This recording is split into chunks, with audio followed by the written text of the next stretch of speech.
Ah, my lord, settle into your cushions. The lamps are low, the scent of sandalwood is in the air, and the great silence of the palace is broken only by the sound of my voice. You have asked for a story, a grand story, of the road that bound the world together with a single shimmering thread. But to begin with silk would be to start the tale in its middle. Before you get too comfortable, take a moment to like the video and subscribe, but only if you truly enjoy what I do here. Now let us begin not with silk, but with stone. A stone so pure, so luminous, it was believed to be crystallized moonlight, a bridge between heaven and earth. We must begin with jade. Long before the caravans laden with silk plodded their way from Chang'an to Antioch, there was a far older and perhaps more perilous path. It was a route carved not by merchants seeking profit, but by emperors seeking immortality, by shamans seeking wisdom, and by artisans seeking the perfect material to capture the essence of a dragon's breath or a phoenix's tear. This was the Jade Road. Picture the heart of ancient China during the long reign of the Zhou dynasty, 1,000 years before the birth of Christ. The Son of Heaven, King Mu, sits on his throne. He possesses everything a man could desire: palaces, armies, wives, and power over all under heaven. Yet, like all men of immense power, he is not content. He is haunted by legends of a goddess, the Queen Mother of the West, who resides on the mythical Mount Kunlun, tending to her orchard of immortality. And at the heart of her mountain paradise lies a river of pure, flawless jade. The king wanted this stone. He wanted it more than he wanted peace or prosperity.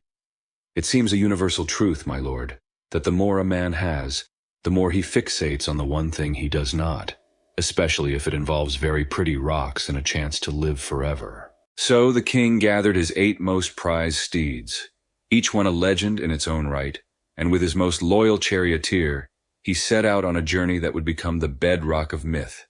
He traveled west, ever west, leaving the fertile plains of his homeland behind. He crossed treacherous rivers and entered the vast, unforgiving expanse of the deserts. He would have gazed upon the edges of the Taklamakan, the Sea of Death, a place where entire cities would one day be swallowed by the shifting sands. The dunes would have whispered to him, promising shortcuts that led only to bleached bones and whispering ghosts. His journey was not one of commerce. It was a pilgrimage, a royal quest that pushed the known boundaries of his world. He sought the home of the gods, and in doing so, he traced the very path that countless mortals would one day follow for reasons far more practical. This, you see, is the great academic debate that scholars whisper about in their quiet libraries. Was the Silk Road born of a sudden imperial decree, a grand strategy by a later emperor? Or did it simply grow, organically, over centuries, like a vine following a trellis that had been there all along? The evidence lies buried in the tombs of kings who lived long before King Mu. In the grave of the Shang dynasty queen, Fu Hao, excavators found over 750 jade objects. Scientific analysis proved that this nephrite jade, this stone of heaven, came from only one place in the ancient world: Khotan, a region in modern-day Xinjiang, thousands of kilometers from her palace. A queen who lived 300 years before King Mu was already adorned with treasures from the western regions. The road was already there, a faint track in the dust, a whispered rumor among traders, a path of immense value and unimaginable danger. But jade was not the only treasure the East coveted from the West. There was another, far more vital commodity, something with a beating heart and a soul of fire: horses. The horses of the central Chinese plains were stout, sturdy ponies, well suited for pulling a cart or plowing a field. But on the steppes to the west, in valleys like Fergana, lived a different breed. These were the heavenly horses, so it was said. They were larger, faster, stronger, and were said to sweat blood after a hard gallop, a phenomenon we now understand as a reaction to a local parasite, but which at the time was seen as proof of their divine lineage. Marketing has always been half the battle, has it not? To possess these horses was to possess a supreme military advantage. A cavalry mounted on these magnificent beasts could outmaneuver and overwhelm any army of foot soldiers or chariots. Control of the steppes and defense against the nomadic tribes who roamed them depended entirely on access to these incredible animals. So now we have the two primordial currents of this great river of trade. From west to east flowed jade and horses, the raw materials of spiritual power and military might. These were not mere luxuries, they were foundational pillars of the state. The emperor required jade to perform the rites that guaranteed a good harvest and maintained the mandate of heaven. He required the horses to defend the borders and ensure that there was a harvest to be had in the first place. In return, what flowed from east to west is more mysterious. Perhaps it was grain, ceramics, or simple manufactured goods, but more likely, it was that most portable and universally accepted of trade goods, gold. The early pathways were thus established, not by a desire for exotic comforts, but by the fundamental needs of survival and divine right. The road was paved with necessity, long before it was ever paved with silk. Imagine those early journeys, my lord.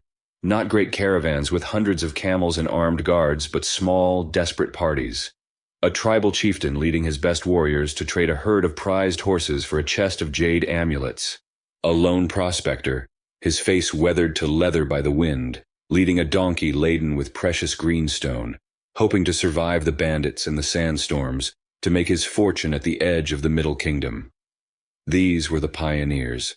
They were not building an international network. They were trying to survive, to get rich, to appease their gods, or to serve their king. Yet, with every step they took, they strengthened the connection. They learned the locations of the oases, the temperaments of the tribes whose lands they had to cross, the signs of a coming storm. They created the knowledge that would make the Silk Road possible. They were the roots of the tree, buried deep in the soil of history, drawing up the nutrients of need and desire, long before the first silken leaf ever unfurled. And soon a new desire would emerge, for a cloth so light it could be pulled through a finger ring, yet so strong it could be used for bowstrings, a fabric that would change the world, and stain that ancient road with luxury, greed, and blood. But that, my lord, is a story for another night. And so, my lord, the night has turned again, and the embers in the brazier have settled into a soft, hypnotic glow. We spoke of a road born of need, of a thirst for sacred stones and divine horses.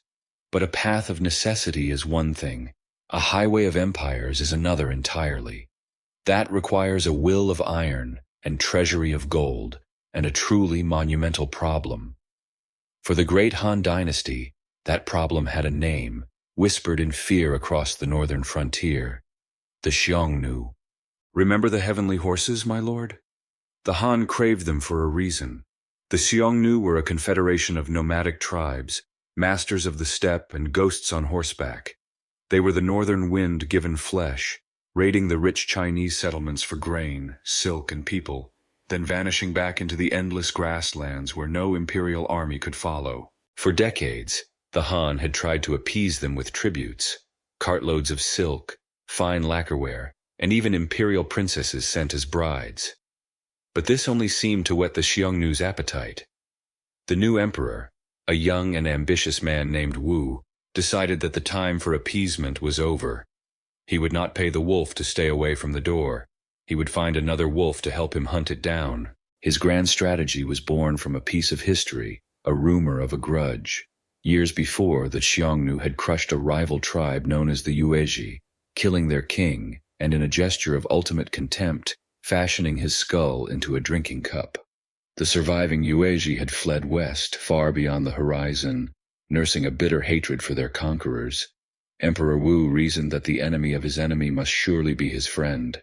He would send an envoy into the unknown western lands, find these displaced Yuezhi, and propose a grand alliance. Together, their two armies would crush the Xiongnu from both east and west. It was a brilliant plan, a daring gambit.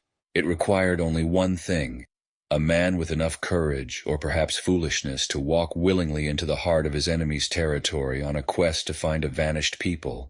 That man was Zhang Qian. In the year 138 BC, Zhang Qian, a minor palace official, set out with a retinue of 100 men. His only guide was a Xiongnu captive who would show him the way. Their mission was simple in its goal and impossible in its execution. To reach the Yuezhi, they had to pass directly through the lands controlled by the very people they sought to destroy. It is a testament to either their bravery or the Han's desperation that they even tried. And predictably, my lord, it went disastrously wrong almost immediately. They had barely crossed the frontier when the Xiongnu cavalry descended upon them. The entire mission was captured. Zhang Qian was taken before the Xiongnu leader, the Chanyu. When the Chanyu learned of his plan to forge an alliance with the Yuezhi, he was said to have laughed. The Yuezhi lie to the north of me, he declared. If I wished to send an envoy to the southern sea, would the Han Emperor allow him to pass through his lands? The point was made. Zhang Qian was not executed. The Xiongnu, it seems, had a peculiar form of hospitality for their more interesting prisoners. They gave him a Xiongnu wife, with whom he had a son. He was given a rank and allowed to live freely among them. For 10 years, he was a captive. 10 years. Most men would have forgotten their mission, forgotten their homeland, and accepted their new life on the vast, open steppe. But Zhang Qian was patient. He learned their language, their customs, their military tactics. He watched the stars, memorized the migration routes, and never, for a single day, forgot the emperor who had sent him. He was playing the long game, waiting for the moment when his captor's attention would wander. And one day it did. He gathered his wife, his son, and his loyal guide, and under the cover of the endless grasslands, they slipped away and fled, west. He was a man possessed by his mission. Instead of turning back east towards home, he continued deeper into the unknown, following the faint trail of the Yuezhi. He traveled for weeks, through lands no Han subject had ever seen. He crossed deserts and climbed mountains that scraped the heavens. Finally, in the fertile Fergana Valley, he found them. Or rather, he found their descendants. The Yuezhi had conquered the Hellenistic kingdom of Bactria, a land of cities and farms, a remnant of Alexander the Great's conquests. They had grown soft. They were rich, secure, and had no interest whatsoever in marching back across a continent to seek revenge on the fearsome Xiongnu, who now seemed a distant nightmare. Imagine their faces, my lord, when this dusty, weathered man from a faraway land shows up after more than a decade and suggests they abandon their paradise to go fight the terrifying horse lords who had made a cup from their king's skull. Their polite refusal must have been a masterclass in diplomacy. By its stated objective, Zhang Qian's mission was a catastrophic failure. He spent a year among the Yuezhi, trying to persuade them, but their minds were made up. Defeated, he began the long, perilous journey home, and as if his luck could get no worse, he was captured by the Xiongnu again. He was held for another year until the death of the Chanyu threw the region into chaos, allowing him to escape once more. In 125 BC, 13 years after he had departed with 100 men, Zhang Qian finally returned to the imperial capital of Chang'an. He returned with only 2 members of his original party, his loyal guide and his Xiongnu wife. He had failed to secure the alliance, he had failed to bring back a single soldier. He returned by all measures with nothing. But in his audience with Emperor Wu, he brought back something far more valuable than an army. He brought back knowledge. He laid before the emperor a map of the world that had, until that moment, existed only in myth. He spoke of the great civilizations of the West. He told of Fergana and its heavenly horses, confirming the ancient legends and providing their precise location. He described the people of Bactria, city dwellers who sold goods that came from a land called Shendu, India. He spoke of Parthia, a vast and powerful empire that controlled the trade routes further west, and he relayed a rumor he had heard in Bactria, a tale of another great urban civilization, a place of immense wealth that lay far beyond Parthia, a place called Liki, Rome, whose people were tall, honest in their dealings, and possessed a ravenous appetite for the shimmering cloth of the East. Zhang Qian returned a failure, but his report was the single most important event in the birth of the Silk Road. He had not found an ally, but he had revealed a world of potential partners and customers. Emperor Wu, the great warrior, saw a new path to glory. If he could not crush the Xiongnu with a borrowed army, he would outflank them economically. He would send his own missions to acquire the heavenly horses. He would send his merchants to trade silk for the riches of these newly discovered kingdoms. Zhang Qian's 13-year ordeal, his decade of captivity, and his diplomatic humiliation had torn the veil from the world's eyes. He had failed in his quest, but in doing so he had given his emperor a new one. He had turned the faint, dusty track of the Jade Road into a strategic imperative. The road was no longer a path. It was about to become a weapon. So, my lord, a map to a hidden world now lay on the emperor's table. But a map, however detailed, cannot move armies or build empires. Zhang Qian had provided the spark of knowledge, but it was Emperor Wu who would fan it into a roaring fire that would reshape his world. His gaze fell upon that map, upon the long, slender artery of land that led west from the heart of his empire, a fragile lifeline known as the Hexi Corridor. It was a narrow passage of relative fertility, squeezed between the unforgiving Gobi Desert to the north and the towering Tibetan Plateau to the south. This was the only door to the west, and standing guard at that door, holding it shut, were his mortal enemies, the Xiongnu. Before a single bolt of silk could be safely traded for a single heavenly horse, this corridor had to be taken. And so the emperor did what powerful men do when faced with an obstacle. He sent his generals. The campaigns that followed were the stuff of legend. A brilliant young commander named Huo Kubing, barely out of his teens, led lightning-fast cavalry raids deep into Xiongnu territory, driving them from the corridor, pushing them back into the harsh grasslands. The cost in blood and treasure was immense, but for Emperor Wu, it was a necessary price. The door to the west had been kicked open, but an open door invites thieves as well as guests. To truly own the corridor, to make it a permanent extension of his empire, he needed to do more than just conquer it. He needed to fortify it. He needed a wall. Now I know what you are picturing, my lord. A great stone dragon, like the one that stands today, marching over mountains and plunging into valleys. But the wall of the Han was a different beast. It was a creature of the earth itself. Tens of thousands of soldiers and conscripts were sent into this desolate new frontier. They did not carry bricks or stone, but shovels and rammers. They built their wall from the very ground they stood on, pounding down layers of soil, gravel, and reeds between great wooden frames until it was as hard as rock. A section of wall, 20 feet high and miles long, would rise from the desert floor, a pale brown ribbon against the endless yellow sand.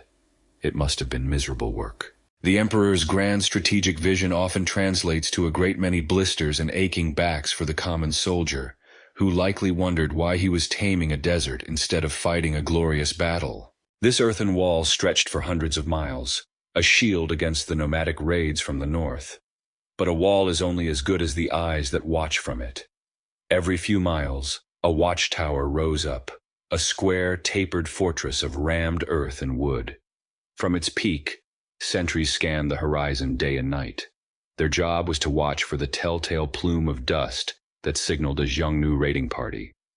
At the first sign of trouble, they would light a fire. At night, the flame itself would be the signal. During the day, they would use dung and other materials to create a thick column of black smoke. One tower would see the signal and light its own fire, and then the next, and the next. A message could travel hundreds of miles in a matter of hours, a silent, smoky alarm that raced along the frontier, warning the garrisons and allowing them to prepare for an attack. For the first time, this wild and dangerous land had a nervous system. It had a measure of safety, and this safety, my lord, is the great paradox of this wall. It was built as an instrument of war, a military barrier meant to separate the ordered world of the Han from the chaos of the steppes. It was a line drawn in the sand declaring, "This far and no further." But in making the Hexa corridor safe from the Xiongnu, Emperor Wu had inadvertently created the perfect environment for something else to flourish: trade. The true magic of the wall was not that it kept people out, but that it channeled everyone, merchants, monks, envoys, and spies, through specific, controlled points. It created gates, and at these gates, the wall's purpose transformed entirely. The most famous of these was Yumenguan, the Jade Gate. It was not a grand archway, but a formidable square fortress in the middle of nowhere, the final fortified outpost of the Han Empire. For a traveler heading west, to pass through its gates was to leave civilization behind and step into the dangerous unknown world that Zhang Qian had described. For a merchant arriving from the west, its shadow offered the first promise of safety and profit after a harrowing journey across the desert. But this gate was more than just a door. It was an administrative center, a customs house, a point of absolute control. Every person and every product that passed through was recorded. Guards would check passports, inspect cargo, and levy taxes. We have found thousands of their records, written on thin slips of bamboo and wood, preserved for 2 millennia by the arid climate. They tell of caravans arriving with jade, horses, and strange new foods like grapes and alfalfa. They record the departure of convoys laden with silk, iron tools, and lacquerware. It seems to be a universal truth, my lord, that even at the very edge of the known world, someone in an official capacity wants you to fill out a form. Here, the wall ceased to be a simple barrier and became a funnel. It gathered the trickles of ancient trade that had existed for centuries and concentrated them into a single, taxable, and protectable river of commerce. Merchants, who had once risked everything to travel these lands, now had a compelling reason to follow the official route. Yes, they would be taxed, but in return, they received the protection of the Han military along the most dangerous leg of their journey. The watchtowers that looked for Xiongnu raiders now also served to reassure passing caravans. The soldiers who manned the forts became a deterrent to common bandits. The wall, that great military spine, gave the nascent Silk Road the structure it needed to grow. What began as a purely defensive project had, through the strange alchemy of human affairs, created the single greatest commercial artery the world had ever seen. The road was now open for business. The stage was set, the path was secured, and the world was about to discover its insatiable appetite for a thread spun by a worm in a faraway land. The great earthen wall of the Han now dwindles behind the traveler, a fading line in the dust. The Jade Gate has been cleared. The taxes have been paid. The bamboo slips recording the passage have been filed away. Before the caravan lies the true wildness, the vast and brutal expanse of the Taklamakan desert. But beyond that, beyond the sand and the bleached bones, lies a new realm, a different kind of power. As the caravans push west, they leave the sphere of Chinese influence and enter the domain of an empire that was, in many ways, its opposite, Parthia. If the Han Empire was a monolith of centralized bureaucracy and ordered Confucian tradition, Parthia was a sprawling, decentralized patchwork of cultures and peoples. Remember Zhang Qian's report, my lord? He spoke of this place, calling it Anxi.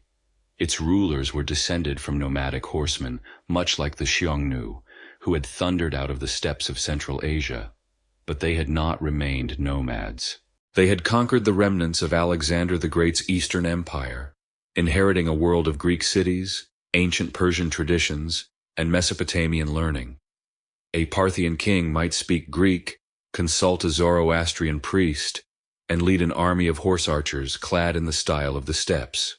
They were a hybrid, a fusion of East and West before such a thing was even a concept, and they had, through a perfect accident of geography, positioned themselves on the most valuable piece of real estate on the planet.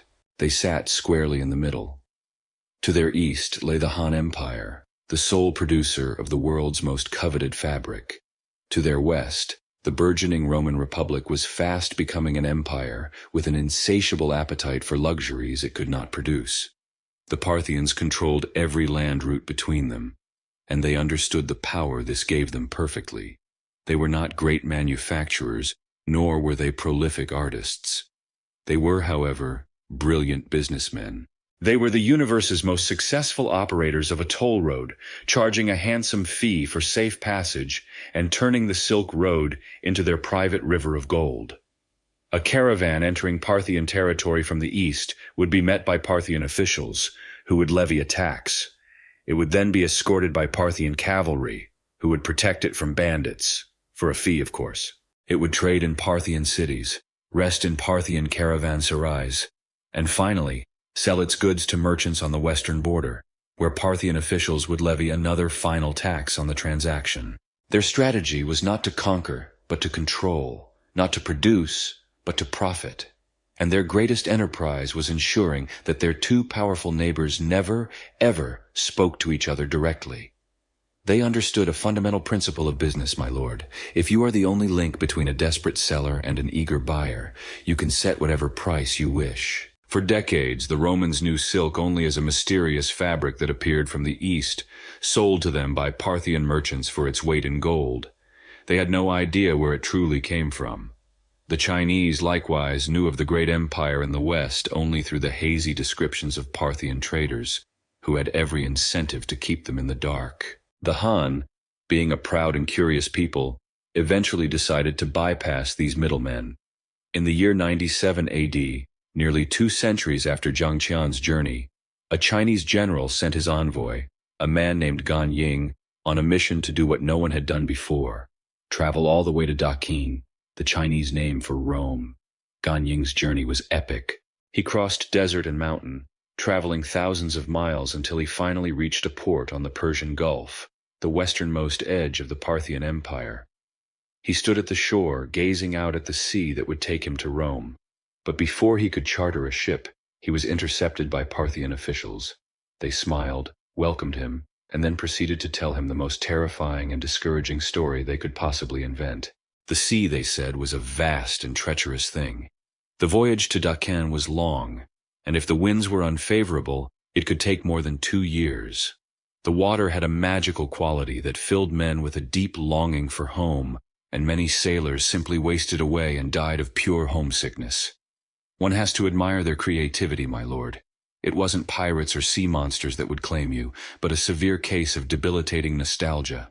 It was a truly devastating and, more importantly, a completely unverifiable threat. Gan Ying, a man who had bravely crossed a continent, stood at the water's edge, listened to these grim warnings, and made a decision. He turned back.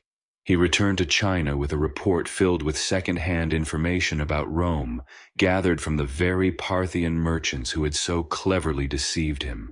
The Parthian monopoly was secure, and so, for centuries, the heart of the Silk Road beat to a Parthian rhythm. The wealth that flowed along it pooled in their capital, Ctesiphon, a sprawling city on the banks of the Tigris. Roman gold paid for Chinese silk, but a substantial portion of that gold never left Parthia. It funded their armies of heavy cataphract cavalry and their nimble horse archers, armies that would, in time, become the bane of the Roman legions in the east. It paid for their unique art, a blend of Greek realism and Persian symbolism. The Parthians became a civilization defined by the road they controlled, a cosmopolitan empire of merchants and warriors who grew fantastically rich, not by what they made, but by where they lived. They were the lock, the key, and the gatekeeper on the road, and they were about to preside over a tidal wave of shimmering silk as it rolled west to crash upon the shores of a new and very, very eager empire. The Parthian gatekeepers grew rich, my lord, on the commerce they controlled. But a gatekeeper is nothing without a destination, and the shimmering river of silk had a final, magnificent sea to flow into: Rome. At first, it arrived as a mere trickle, a curiosity seen only in the hands of the fabulously wealthy. But legend tells of a more dramatic introduction. In the dusty plains of Mesopotamia, at the disastrous Battle of Carrhae, the Roman legions under Crassus faced the Parthian horse archers. As the battle turned against the Romans, the Parthian commanders supposedly unfurled great shimmering banners of brightly colored silk. The legionaries, tired and scorched by the sun, had never seen such a material. It flashed and rippled in the light, a sight so alien and opulent, it was said to have unsettled the hardened soldiers moments before they were annihilated. A thread of luxury had its first taste of Roman blood. Whether that story is true or not, the fabric soon found a more welcoming path into the heart of the Republic, and later, the Empire. It arrived in the marketplaces of Antioch and Alexandria, carried by the Parthian merchants we spoke of last night. Its price was astronomical, literally worth its weight in gold. But to the Roman elite who had conquered the known world and amassed unimaginable fortunes, price was no object. It was a mark of distinction. To own a tapestry of silk was to own something from beyond the edge of the world, from the mythical land of the Ceres, the Silk People, whom the Romans vaguely believed lived in a far eastern forest where this wondrous fleece grew on trees. The allure was irresistible. Imagine a Roman matron, accustomed to the heavy, coarse feel of wool and the simple stiffness of linen. Now imagine her touching silk for the first time, a fabric so light it was called woven wind, a material so fine it was almost invisible, yet so strong it was used for bowstrings. It clung to the body, moving with a liquid grace that wool could never imitate, and it held dyes with a vibrancy that made local cloths look dull and lifeless. Soon the great houses on the Palatine Hill were filled with it, cushions, curtains, and eventually clothing. A toga of pure silk was the ultimate status symbol for a senator, a declaration of wealth so profound that it needed no words. But it was when the women of Rome began wearing dresses of silk that the true obsession and the panic began. The traditionalists were horrified. The great Stoic philosopher Seneca the Younger looked at these shimmering garments and saw not beauty, but moral decay. "I can see clothes of silk," he wrote, "if materials that do not hide the body, nor even one's decency, can be called clothes. Wretched flocks of maids are busy, so that the adulteress may be visible through her thin dress, so that her husband has no more acquaintance than any outsider or foreigner with his wife's body." To Seneca and many like him, these dresses were not clothing, but instruments of seduction, a foreign contagion that threatened the stern, patriarchal virtues upon which Rome was built. It appears, my lord, that every generation of grumpy old men is convinced the younger generation's fashionable choices are a sure sign of impending societal collapse. But the moral outcry was nothing compared to the economic alarm. While philosophers worried about Rome's soul, accountants worried about its treasury. Another great Roman writer, Pliny the Elder, did the math, and the numbers terrified him. He calculated that every year the empire was spending a staggering 100 million sesterces on luxury goods from the East, from Arabia, from India, and most of all, from the land of the Ceres. This was not trade, my lord. It was a one-way hemorrhage of wealth. China had little interest in Roman goods like wine or olive oil, which they could produce themselves.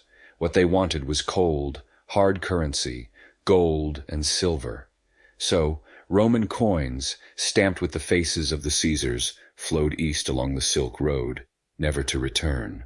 The Parthians and the merchants beyond must have thought it the greatest transaction in history. They sent the Romans beautifully colored insect secretions, and in return, the Romans sent them actual mountains of gold. 100 million sesterces. The number is so large it is almost meaningless. But consider this. At the time, that sum could pay the annual salary for nearly half of the entire Roman army. The empire was spending a fortune meant for its legions, its roads, and its aqueducts on a fabric that, in the eyes of many, made its citizens look like decadent foreigners. The emperors saw the danger. Tiberius, a man known for his austerity, tried to ban men from wearing silk garments to stop the outflow of coin and what he saw as an erosion of masculinity. But such laws, known as sumptuary laws, were impossible to enforce. The demand was too great. The elite of Rome, the very people who ran the empire, were the ones most addicted to the luxury they were supposed to be legislating against. The thread of silk had wrapped itself around the Roman economy, and it was pulling ever tighter. This soft, delicate material, born in one great empire, had become the guilty pleasure of another. It revealed deep anxieties within Roman society, a fear of foreign influence, a suspicion of female sensuality, and a growing awareness that their mighty empire was dependent on, and being drained by, powers that lay far beyond their control and even their understanding. They did not know how it was made. They did not know who the Ceres truly were. All they knew was that the Parthians sold it to them at an extortionate price, and that they could not stop buying it. The road that Zhang Qian had helped formalize, the wall that Emperor Wu had built to protect it, and the Parthian Empire that profited from it, all now served a single voracious customer. and that customer was paying for its pleasure with the very gold that held its empire together. So, my lord, a river of Roman gold flows east, a glittering testament to an empire's obsession. It seeps across the borders of Parthia, paying for the shimmering silk that continues its journey west. But not all of this gold completes the long voyage to China. Much of it is diverted, pooling in the mountain passes and fertile valleys of a new power, an empire that has risen to straddle the very spine of the world, the Kushan Empire. To understand the Kushans, you must cast your mind back to a story I told you before. Remember the Yuezhi, the nomadic people whose king's skull was made into a drinking cup by the Xiongnu? The very same people that the Han envoy, Zhang Qian, spent 13 years trying to find, hoping to convince them to avenge themselves. He found them, you will recall, in the land of Bactria, having grown comfortable and peaceful, and they politely declined his offer of a war of revenge. It seems, my lord, that politely refusing to get dragged into old conflicts and moving to a much nicer neighborhood can work out rather well. For from those refugees, those displaced Yuezhi, a new dynasty arose. They consolidated their power, expanded their territory, and forged one of the four great empires of the classical world, alongside Rome, Parthia, and Han China. They were the Kushans. And their location, my lord, was everything. They controlled the territory we now call Afghanistan, Pakistan, and northern India. They held the Khyber Pass. Their domain was the meeting point, the grand central station of the ancient world. The Silk Road coming from China had to pass through their lands. The trade routes coming up from the ports of India, laden with spices, cotton, and ivory, fed directly into their markets. The wealth of the Parthian Empire was to their west, and the insatiable demand of Rome lay just beyond. They were not merely a bridge between east and west like the Parthians. They were a crossroads, a hub where the spokes of the entire Eurasian world came together. A Roman merchant could travel to a Kushan city and buy not only Chinese silk, but also Indian pepper, African ivory, and Siberian furs. This unique position created a culture unlike any other. For centuries, this region had been a melting pot. Alexander the Great had brought his Greek armies here, leaving behind cities and a legacy of Hellenistic art and philosophy. Persian influence was deeply rooted, and from the south, the profound spiritual traditions of India, Hinduism, and the nascent faith of Buddhism were spreading north. The Kushans, pragmatic rulers that they were, did not impose their own nomadic culture on this rich tapestry. Instead, they embraced all of it. They became the great synthesizers, and nowhere is this more visible than in their art and their money. In the workshops of the Kushan region of Gandhara, a new artistic style was born. Craftsmen began to carve statues of the Buddha. But this was not the serene, abstract Buddha of later Asian art. This was a Buddha who looked remarkably like a Greek god. He had the wavy hair of Apollo, the defined features of a classical statue, and he wore a monastic robe that draped over his body like a Roman toga. It was Greco-Buddhism, a perfect fusion of Eastern spirituality and Western aesthetics. For the first time, the Enlightened One was given a realistic human form, and that form was borrowed from the pantheons of the West. It was an art form that could only have been born at a crossroads like this, where ideas were as valuable a currency as gold. And speaking of currency, my lord, the coins of the Kushans tell the most fascinating story of all. If you were a merchant in a Kushan marketplace, the coins that passed through your hands were a catalogue of the gods of the known world. The great Kushan king, Kanishka, minted coins that honored a breathtakingly diverse pantheon. On one coin you might find Helios, the Greek sun god, driving his chariot. On another, Mithra, the Persian god of light. On yet another, Shiva, the mighty Hindu deity. And most remarkably, Kanishka's mints produced some of the very first coins to bear the image of the Buddha.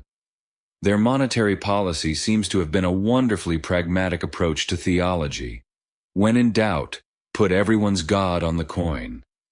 It was not a sign of confusion, but of sophisticated political genius. In a multicultural empire filled with people of a dozen different faiths, the king honored them all, ensuring that every subject, no matter who they prayed to, saw their beliefs reflected and respected on the very currency they used. This empire of the crossroads became fantastically wealthy. The archaeological discoveries at their summer capital of Bagram are a testament to this. In a sealed room, explorers found a treasure trove, a collection of luxury goods from every corner of the world. There were painted glass vases from Roman Egypt, intricately carved ivory footstools from India, and exquisite lacquerware boxes from Han China. It was a snapshot of the global economy frozen in time, and it was all found in a Kushan palace. They were not just the toll keepers of the Silk Road, they were its biggest customers and its most important distributors. They were the beating heart that pumped the lifeblood of commerce, goods, gold, and gods, through the arteries of the world. And as they did, they nurtured a particular faith, Buddhism, which would soon begin its own long journey east, carried along with the silk and spices, forever changing the destiny of China and the lands beyond. My lord, the gold of Rome glitters in the Kushan treasury, and the silk of China rustles in the villas of Roman senators. The road is alive with the flow of material wealth, a great artery of commerce pumping treasures across the body of the world. But a road, once opened, carries more than what can be weighed and counted. It carries songs, stories, philosophies, and faiths. And nestled within the saddlebags of the merchants and the quiet minds of wandering monks, the Silk Road was about to carry its most precious and transformative cargo of all, an idea. This idea was born in India, but it had found a vibrant second home in the mountain crossroads of the Kushan Empire. We spoke last night of the Greco-Buddhist art of Gandhara, of a Buddha with the face of a Greek god. This cosmopolitan faith, a blend of deep Indian spirituality and accessible Western imagery, was perfectly suited for travel. It was a religion of compassion, offering a path to enlightenment and an escape from the suffering of the world. For a merchant about to undertake the perilous crossing of the Taklamakan Desert, a journey fraught with bandits, sandstorms, and treacherous mountain passes, a little bit of extra spiritual comfort was a welcome companion. A pragmatic merchant, after all, would likely pray to any god that promised a safe arrival and a good price at the other end. Adding the peaceful Buddha to the list was simply good business sense. And so it began to spread, not through conquest or decree, but through the quiet, mundane process of travel. A Kushan merchant, a devout Buddhist, would set out with his caravan.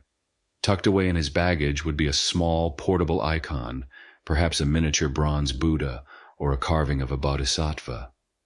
At each stop, in the noisy, crowded caravanserais of the oasis towns that dotted the desert's edge, he would set up a small, private shrine to make his daily offerings. Other travelers, seeing this serene figure, would ask questions, and slowly, a seed of curiosity was planted in the dust. The first true missionaries were not fire and brimstone preachers, but saffron-robed monks who would request to join a caravan. They had no goods to trade, but they could offer stories, chants, and prayers for the caravan's safety. For a caravan master, having a holy man along was considered good luck, a small price to pay for what they hoped was divine insurance. Following the path of the silk, these monks moved east. In the oasis kingdoms of the Tarim Basin, places like Khotan, Kucha, and Turpan, they found fertile ground. The local rulers, a mix of peoples of Indo-European and Turkic stock, were drawn to this sophisticated faith and its beautiful art. Monasteries began to appear, great complexes that offered shelter to traveling monks and merchants. Some of the most breathtaking of these were carved directly into cliff faces, like the famous Mogao caves near the strategic town of Dunhuang, right at the doorstep of China proper. Here, for 1,000 years, monks and artists would paint magnificent murals and sculpt thousands of statues, creating libraries of scripture and galleries of sacred art in the middle of the desert. These cave sanctuaries became the spiritual toll gates of the Silk Road, way stations where the faith could rest, adapt, and gather strength before taking its final, momentous leap into China itself. According to legend, Buddhism's arrival in China was heralded by a dream. The Han Emperor Ming was said to have dreamt of a glorious golden man flying over his palace. His advisors, consulting their books, told him it was the sage of the West, a man called the Buddha. Intrigued, The emperor sent envoys to the west, and they returned with 2 Indian monks, scriptures, and a white horse to carry them. This is a beautiful story, my lord, but the reality was likely a slower, more subtle infiltration. Yet the story speaks to a truth. China was curious. This ancient, self-assured civilization was intrigued by the whispers it heard from the lands beyond the Jade Gate. But embracing this new faith presented an immense challenge. The very language of Buddhism was alien. How do you explain a concept like nirvana, the extinguishing of the self and the cessation of all desire, to a culture built on Confucian ideals of social duty, family lineage, and ancestor worship? How do you translate karma, the intricate law of moral cause and effect over lifetimes, into a language that had no precise words for it? The first translators were faced with a monumental task. To make the strange familiar, they reached for the philosophical vocabulary they already knew: Taoism. They used the Chinese word Tao, the way, to try and explain the Buddhist concept of Dharma, the cosmic law. They used other Taoist terms for emptiness and spiritual attainment. Imagine, my lord, trying to explain the rules of a complex board game using only the words for cooking ingredients. You might convey a general impression, but you would inevitably end up with some very strange and probably inedible interpretations. For a long time, many Chinese viewed Buddhism as simply a foreign and perhaps inferior version of Taoism. They were suspicious of its practice of monasticism, which encouraged sons to leave their families, shave their heads, and renounce the world, a direct violation of the Confucian duty of filial piety. Yet the idea endured.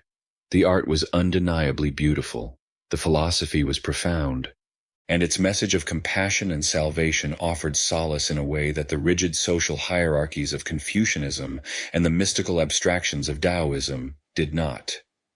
Particularly later, when the great Han dynasty began to crumble and China was plunged into centuries of disunity and chaos, the teachings of the Buddha found a vast and willing audience.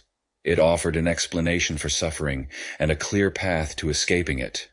The road had delivered its most potent product, an invisible export that would embed itself deep within the soul of China, forever changing its art, its literature, its politics, and its skyline, which would soon be dotted with thousands of new and graceful pagodas. The teachings of the Buddha, my lord, were flowing eastward into the heart of China, a profound and welcome import.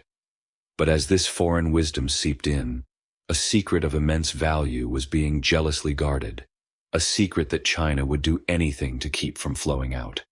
For millennia, the rest of the world, from the Kushan kings to the Parthian merchants to the Roman senators, was captivated by a single maddening question: what is silk? The Romans, as we know, were comically misinformed.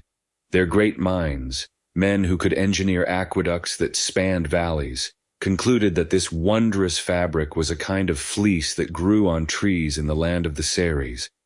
They imagined Chinese farmers gently combing shimmering threads from the leaves of a special forest. It is a lovely image, a pastoral fantasy, but the truth is far stranger, more intimate, and more miraculous. The truth begins not with a tree, but with a worm, or more precisely, the larva of a moth, Bombyx mori, a creature so thoroughly domesticated for so many thousands of years that it has lost the ability to fly, see, or even survive without human intervention. And this creature is a terribly picky eater. It will consume only one thing: the leaves of the white mulberry tree. A creature of impeccable taste and utterly infuriating dietary restrictions. One imagines the first people who discovered this secret went through a great many other, less appealing leaves before they found the right one. The entire enterprise of sericulture, the art of making silk, rests upon this delicate partnership between a blind moth, a specific tree, and a patient human hand. The process begins in the spring, when the mulberry trees bring forth their new leaves. The silkworm eggs, which have been carefully stored through the winter, are gently warmed. Upon hatching, they are little more than tiny black threads, but they possess a ferocious, singular appetite. For a month, they do nothing but eat. They are laid out on vast, flat bamboo trays in special rearing houses, and day and night they are fed mountains of fresh, chopped mulberry leaves. The sound of a room filled with tens of thousands of these creatures munching in unison is said to be like the sound of soft, falling rain. They grow fat and pale, their bodies swelling to 10,000 times their original weight. Then, when it has consumed enough, a change occurs. The worm stops eating. It lifts its head, searching. It is ready to spin. It is moved to a special frame of twigs and straw, and from a gland beneath its jaw, it begins to produce a liquid protein that hardens upon contact with the air. It begins to dance, casting its head in a figure-8 motion, wrapping itself in this single, unbroken thread. For 3 days and 3 nights it works, constructing its own silken prison, a magnificent shimmering white cocoon. Inside it prepares for its final transformation into a moth. But for most of these creatures, that transformation will never come. This is the moment of the great, cruel sacrifice that makes silk possible. If the moth were allowed to hatch, it would chew its way out, breaking the precious thread into hundreds of short, unusable pieces. So the cocoons are harvested and boiled in hot water. This kills the pupa inside, and crucially, it loosens the gummy protein, the sericin, that holds the cocoon together. From the boiling water, a worker, usually a woman, will find the end of the filament. It is a thread so fine it is almost invisible. She will carefully attach it to a reel and begin to unwind the cocoon. A single cocoon can yield a continuous thread up to a mile long. Several of these filaments are then twisted together to create a single strand of raw silk, strong enough to be woven. From there it is clean dyed in brilliant colors, crimson, indigo, imperial yellow, and finally woven into the woven wind that drove the Roman Empire to distraction. This was the secret. Not a fleece combed from a tree, but a thread patiently unwound from an insect's tomb. For thousands of years, China guarded this knowledge with the full force of the state. It was the engine of their economy, their unique gift to the world, and they were not about to give it away. Imperial law forbade the export of silkworms, their eggs, or even the seeds of the white mulberry tree. Anyone caught trying to smuggle these out of the empire faced the penalty of death. The guards at the Jade Gate and the other checkpoints were not just looking for bandits and spies. They were looking for industrial espionage. But a secret so valuable, a source of such immense wealth, cannot be kept forever. Sooner or later, greed, love, or faith will find a way to carry it across the border. The first major breach, according to legend, was an act of love. A Chinese princess was sent west to marry the king of Khotan, an oasis kingdom in the heart of the desert. The princess, distraught at the thought of living in a land without silk, decided to take matters into her own hands. She secretly packed silkworm eggs and mulberry seeds into her elaborate headdress, a place she knew the border guards would never dare to search. One must admire her audacity, my lord. It is proof that the most effective hiding place is often in plain sight, especially when protected by a royal decree not to touch the princess's hair. She carried the secret across the desert, and soon the oasis of Khotan became a new, albeit smaller, center of silk production, breaking China's absolute monopoly. Centuries later, the secret would travel even further. In the 6th century AD, the Byzantine Emperor Justinian, tired of paying exorbitant prices to Persian merchants, the successors to the Parthians, also sought the secret. He was approached by 2 Nestorian monks who had lived in China for many years. They told him the full story of the worm and the tree, and for a price they offered to bring the source to Constantinople. They returned to China, and this time the precious eggs were hidden inside their hollow bamboo walking canes. They walked out of China, right past the guards, carrying the foundation of a new industry in their hands. The secret was finally out. The West now had the worm. But for the millennia, when it was a mystery, it was this knowledge, this quiet collaboration between humans and insects, that gave the Silk Road its name and its purpose. The secret of the worm is out, my lord. It has been smuggled out in a princess's hair and in the hollow canes of monks. China's great monopoly is broken, and in time the shimmering fabric will be produced in the workshops of Constantinople and beyond. But a secret is one thing, and a road is another. Knowing how to make silk does not help you cross the Sea of Death, the Taklamakan Desert. It does not teach you how to negotiate passage with nomadic tribes or find water in a barren landscape. The great empires, Rome, Parthia, the Kushans, and China, were the grand endpoints of this road, the producers and consumers. But who, my lord, were the men who actually walked it? Who loaded the camels? Who slept under the stars? Who braved the bandits and the blizzards? For centuries the answer was, more often than not, a Sogdian. We have spoken of empires defined by conquest, and emperors defined by power. But the Sogdians were a people defined by a place and a profession. Their homeland, Sogdiana, was a fertile pocket of land centered on the magnificent oasis cities of Samarkand and Bukhara. They were not a great unified military power. They were a loose confederation of city-states, and their genius was not for war, but for commerce. They were the world's greatest middlemen. If a Roman bought a bolt of silk in Syria, it was likely that a Sogdian merchant had purchased that same bolt from a Chinese merchant a year earlier, thousands of miles away at the edge of the Gobi Desert. They were the long-haul truckers of the ancient world. They flourished because they went everywhere and made friends with everyone. A Sogdian caravan leader might speak half a dozen languages. He would learn the customs of the Turkic nomads, whose lands he had to cross. He would study the markets of Tang China, understanding their complex tastes and regulations. He would negotiate with Parthian officials and Kushan tax collectors. They were the ultimate diplomats of the ancient world, proving that the fastest way to get two rival empires to stop fighting is to offer both of them a very attractive profit margin. Their language, an Eastern Iranian tongue, became the lingua franca of the Eastern Silk Road for 1,000 years. They succeeded not by building an empire of their own, but by making themselves indispensable to everyone else's.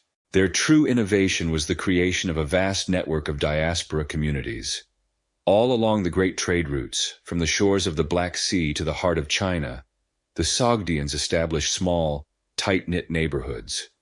A Sogdian merchant leaving Samarkand knew that in the oasis of Turpan, or the great Chinese capital of Chang'an, he would find a familiar face. He would find a home to stay in, a place to warehouse his goods, a contact who could tell him the local market prices, and a bowl of a familiar stew. This network was their empire, an empire of connections, trust, and shared information that stretched along the road like beads on a string. It dramatically reduced the risks of the journey and gave them an insurmountable competitive advantage. And they carried more than just silk and glass. As they traveled, they absorbed and transmitted cultures with the ease of a chameleon. They were instrumental in carrying Buddhism further into China, but they also helped spread other newer faiths. Zoroastrianism from Persia, and later Manichaeism and Nestorian Christianity, all found passage in Sogdian caravans. They brought new music and dances to China. The so-called Sogdian swirl became a dance craze at the Tang court. They brought new fashions, new foods, and new words. They were the bees of the ancient world, cross-pollinating the cultures of Eurasia as they went about their business. For a long time, these masters of the road were ghosts to us, known only through the accounts of others. But then, in the early 20th century, a discovery was made in the ruins of a Han Dynasty watchtower, not far from the Jade Gate. It was a forgotten postbag, lost for 17 centuries. Inside were a number of letters, written on paper, carefully folded and sealed. They were written in the Sogdian language. They are known today as the Sogdian Ancient Letters, a precious, accidental time capsule. And they give us the most intimate glimpse we have into the lives of these people.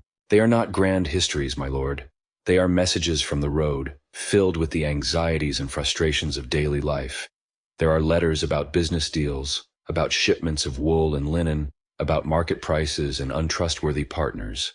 And there is one letter, the most famous of all, that tells a deeply human story. It was written by a woman named Muni, who had been abandoned in the city of Dunhuang by her merchant husband. She is writing to her mother, back in their home city of Samarkand. She complains that her husband has not written or sent money for 3 years. She is in debt, her daughter is miserable, and she has been forced to become a servant in a temple to survive. It is a heartbreaking letter filled with desperation and anger. It is a comfort, perhaps, to know that even 2,000 years ago, stranded at the edge of a desert on the world's most famous trade route, A person's biggest problem could still be a letter to their mother complaining about their useless husband. These letters tear away the myth of the heroic, adventurous merchant and show us the reality. These were real people, with families, debts, and fears. The Silk Road was not a glamorous adventure. It was a difficult and often lonely job. The Sogdians mastered it not because they were fearless, but because they were organized, resilient, and connected. For the better part of a millennium, they were the thread that stitched the great civilizations together. They were the quiet, unsung masters of the caravan. The Sogdians, my lord, wove the world together with their tireless journeys. They created a magnificent human tapestry, a network of trust and trade that connected the great empires. But a web that carries nourishment can also carry venom. A road that allows a monk to carry the wisdom of the Buddha from India to China can also allow an invisible killer to travel with him. For all the glittering treasures that moved along the Silk Road, the silk, the gold, the spices, and the gods, the most consequential passengers of all were often the smallest, the most silent, and by far the most deadly. For centuries, the caravans moved back and forth, and with them, so did the localized sicknesses of their homelands. A cough in one caravanserai became a fever in the next, but these were mostly familiar ills. Then, in the 2nd century AD, something new and terrible began to stir. It incubated in the dense populations of the East and found a perfect mode of transport in the bustling, interconnected world the road had created. This first great pandemic began its journey west, traveling in the lungs and on the skin of soldiers, merchants, and refugees. In the year 165 AD, the Roman legions, returning from a campaign against the Parthians, brought home more than just the spoils of war. They brought home a plague. We call it the Antonine Plague, or the Plague of Galen, after the great physician who witnessed and described it. He wrote of a horrifying sickness that caused fever, a blackened rash, and painful sores that covered the body from the inside out. Modern scholars believe it was likely a virulent strain of smallpox or measles, diseases that were new to the Mediterranean world. To the people of Rome, whose bodies had no memory of this enemy, it was an unstoppable firestorm. The plague swept through the dense, unsanitary cities of the empire, from the marketplaces of Antioch to the very palace of the emperor, Marcus Aurelius, who would himself eventually succumb to it. At its height, it was said to have killed up to 5,000 people a day in the city of Rome alone. The same pathways that carried enlightenment and prosperity, that allowed a Roman to admire Chinese silk or a Kushan artist to be inspired by a Greek statue, also carried this silent, invisible death. It seems every connection humanity forges comes with a hidden price. The impact was catastrophic. The plague did not just kill, it hollowed out the Roman world. Whole towns were abandoned. Fields lay fallow as the farmers who worked them died. The silver mines, which produced the currency of the empire, shut down for lack of labor. Most critically, it devastated the Roman army. Legions were reduced to shadows of their former strength, making it impossible to defend the long frontiers from barbarian incursions. The Antonine Plague did not destroy the Roman Empire, but it inflicted a wound from which it would never fully recover. It marked the end of the Pax Romana, that long golden age of peace and stability, and ushered in an era of crisis and uncertainty. Centuries passed. The western half of the Roman Empire fell, but the eastern half, the Byzantine Empire, endured, with its magnificent capital at Constantinople. The Silk Road continued, its routes shifting with the rise and fall of powers, but its purpose unchanged. And in the 6th century, it once again became the conduit for a pestilence, this one even more terrible than the last. It began, perhaps, in the grasslands of Central Asia, the homeland of a certain species of flea-infested marmot. Or maybe it started in the heart of Africa and traveled north along the Nile. We do not know for certain. What we do know is that the bacterium, Yersinia pestis, found its way into the global trade network. It traveled overland in the fur of rodents that hitched a ride on the caravans, and it traveled by sea in the holds of the great grain ships that sailed from Egypt to feed the capital. In the year 541 AD, it arrived in Constantinople. The historian Procopius was there, and he wrote of it with the chilling clarity of an eyewitness. It began with a fever, he said, and then the telltale sign appeared. The swelling of the lymph nodes, the buboes, in the groin, armpits, and neck. Some victims fell into a deep coma. Others were seized by a violent delirium, throwing themselves from rooftops or into the sea. The city, the most magnificent in the world, became a charnel house. At first, the dead were buried. Then the cemeteries filled. Then burial pits were dug, but they too overflowed.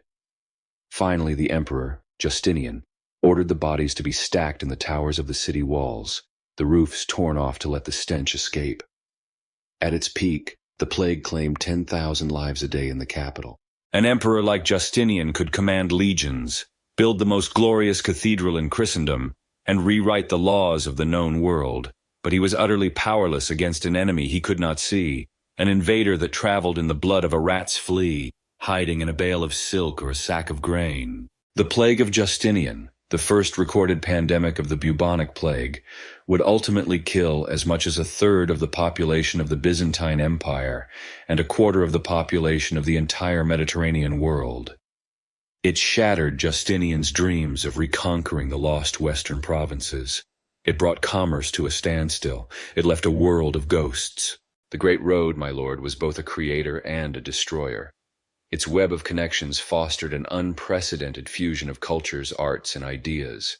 But that same web, so full of life, was also exquisitely vulnerable to the invisible seeds of death.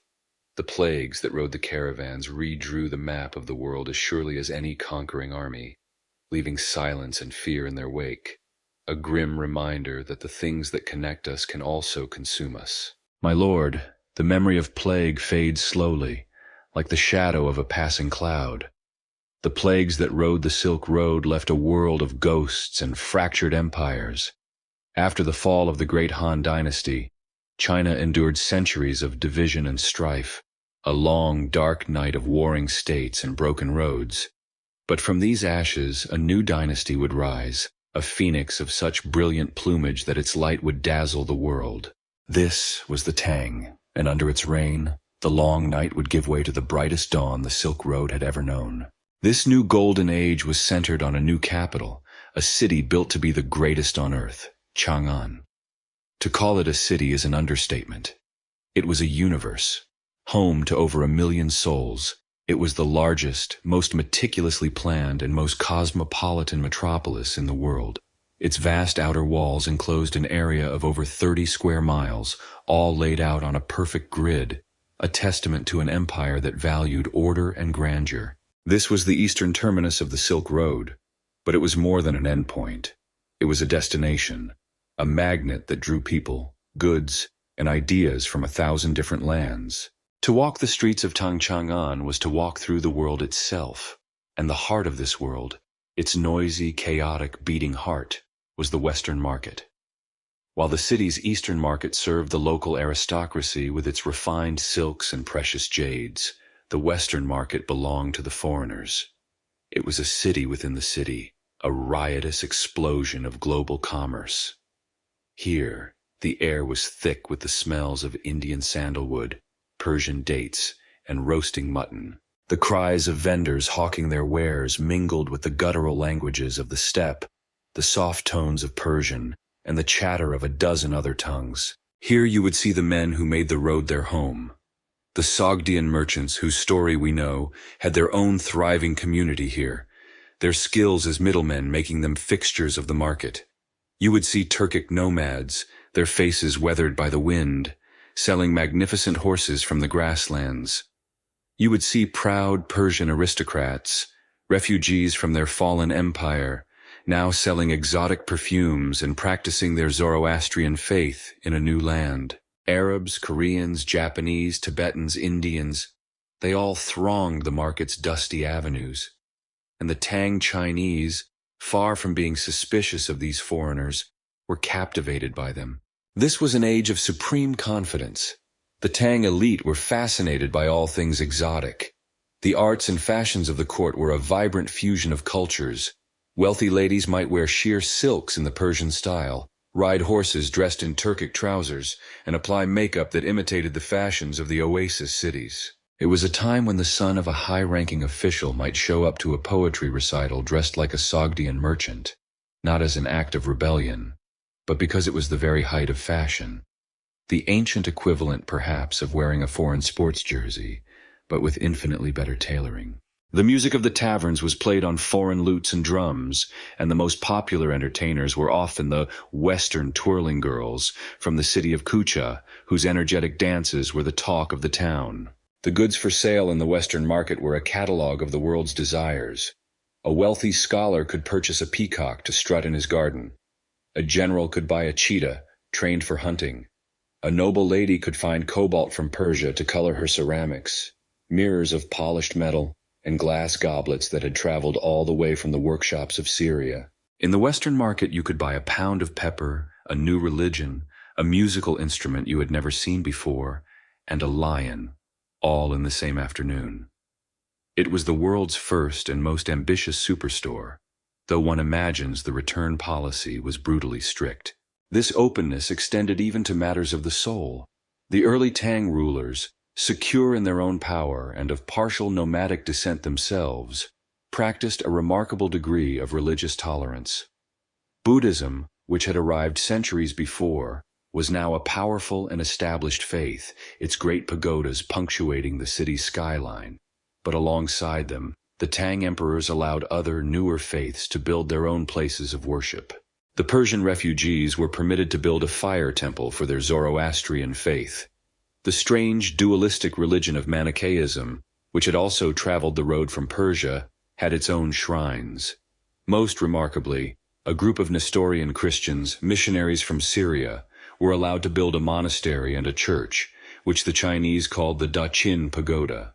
An imperial decree from the year 638 not only welcomed the Christian faith, but ordered the local government to pay for the construction of their first monastery.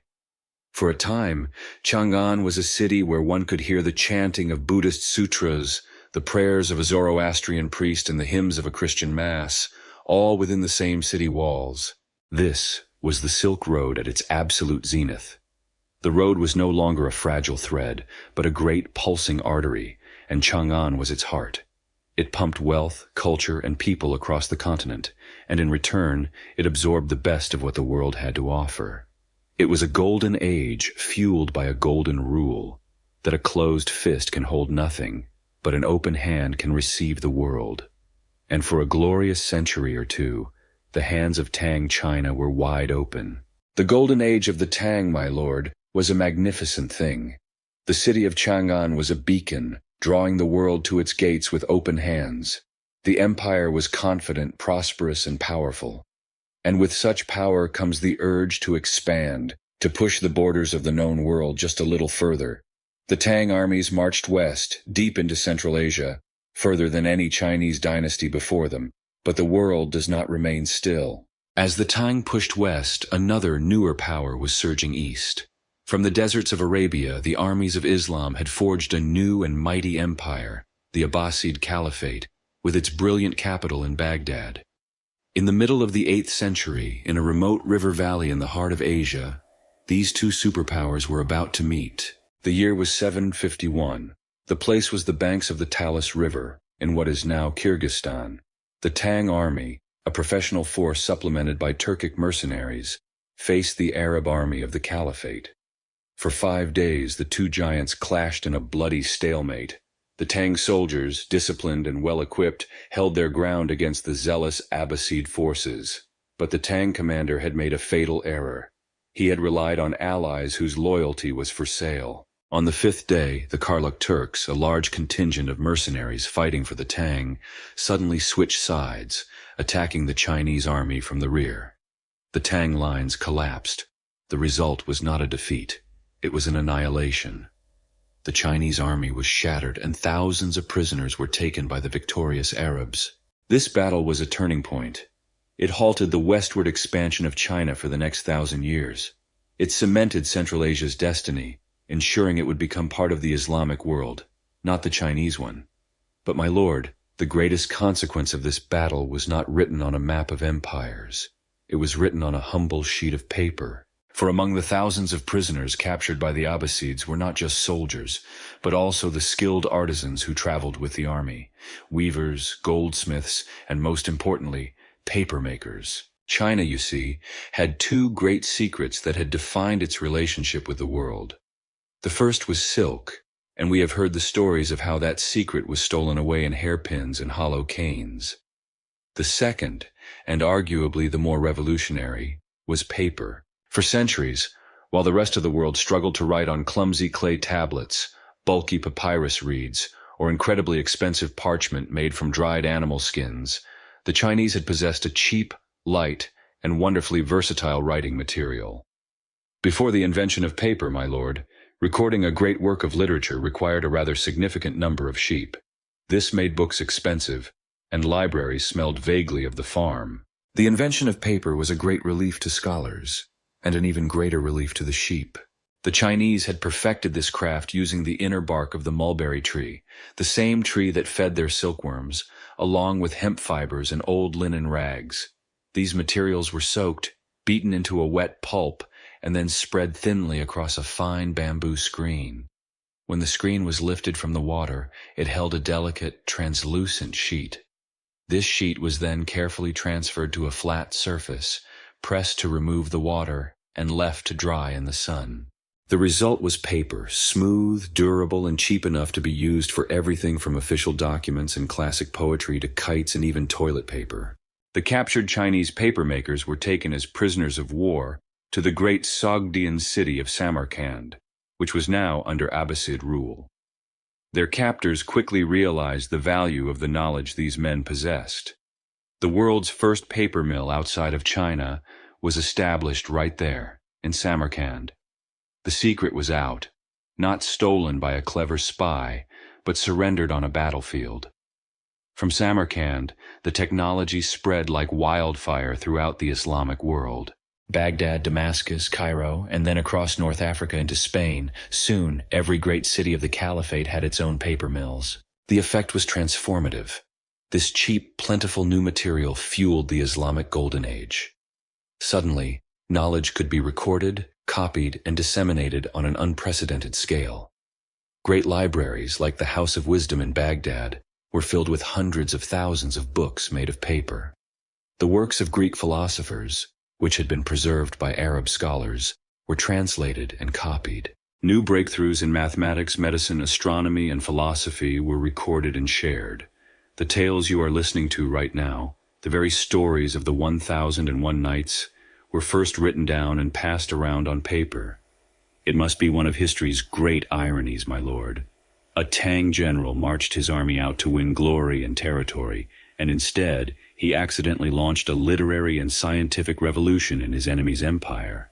Not the legacy he was hoping for, I am sure. And so, a battle fought for control of a remote valley ended up changing the way the world thinks. The Silk Road, which for so long had carried luxury goods to be consumed, now delivered a technology of creation. It had delivered the very material upon which contracts would be signed, poems would be written, and history itself would be recorded. The secrets of the worm had given the road its name, but the secret of the pulp, released by the clash of swords at Talis, would give the world its memory. The Battle of Talis, my lord, was more than just a battle over a dusty river valley. It was a tremor, a sign that the very bedrock of the world had shifted. The defeat of the Tang army and the release of the secret of paper were merely symptoms of a much larger transformation. A new force had been born in the deserts of Arabia, a whirlwind of faith and conquest that had, in the space of a century, redrawn the map of the world. The rise of Islam did not destroy the old roads of commerce. It seized them, unified them, and turbocharged them into a superhighway of wealth and ideas. For centuries, the western half of the Silk Road had been a patchwork of competing powers. The Parthians, and their successors, the Sasanian Persians, had played the role of middlemen, often warring with the Roman and Byzantine empires to their west. Trade was possible, but it was fraught with tolls, taxes, and the constant threat of imperial conflict. Then came the Arab conquests. With a speed that stunned the world, the armies of the Caliphate swept out of Arabia, conquering the entire Sasanian Empire and seizing the richest provinces of Byzantium. In a breathtakingly short time, a single unified empire stretched from the shores of the Atlantic to the mountains of Central Asia. For a merchant, my lord, this new reality was a dream come true. Suddenly, the chaotic series of borders, the different currencies, the competing legal systems, they were all gone. A trader could now travel from Spain to Samarkand under the protection of a single government, the Caliphate. He would use the same currency, the gold dinar and the silver dirham, throughout his journey. He would be subject to the same legal code, one that was remarkably friendly to his profession. It was as if the world's most frustrating series of border crossings had been replaced by one enormous continent-spanning free trade zone. The amount of paperwork saved alone must have been staggering. This new empire was not just tolerant of trade, it was built upon it. The Prophet Muhammad himself had been a merchant, a caravan manager.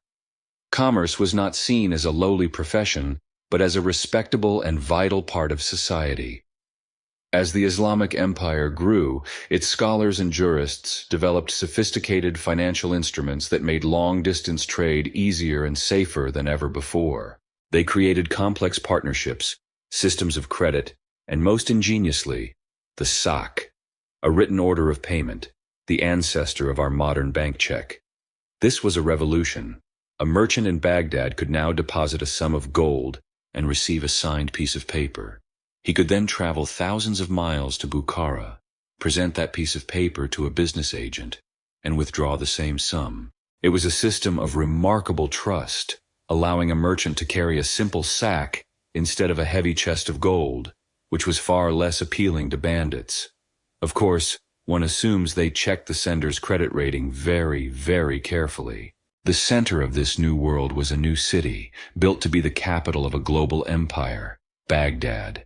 The Abbasid caliphs built it as a perfect circle on the banks of the Tigris River, a hub from which all roads would radiate. It quickly surpassed Chang'an, Rome, and Constantinople to become the largest and richest city on earth.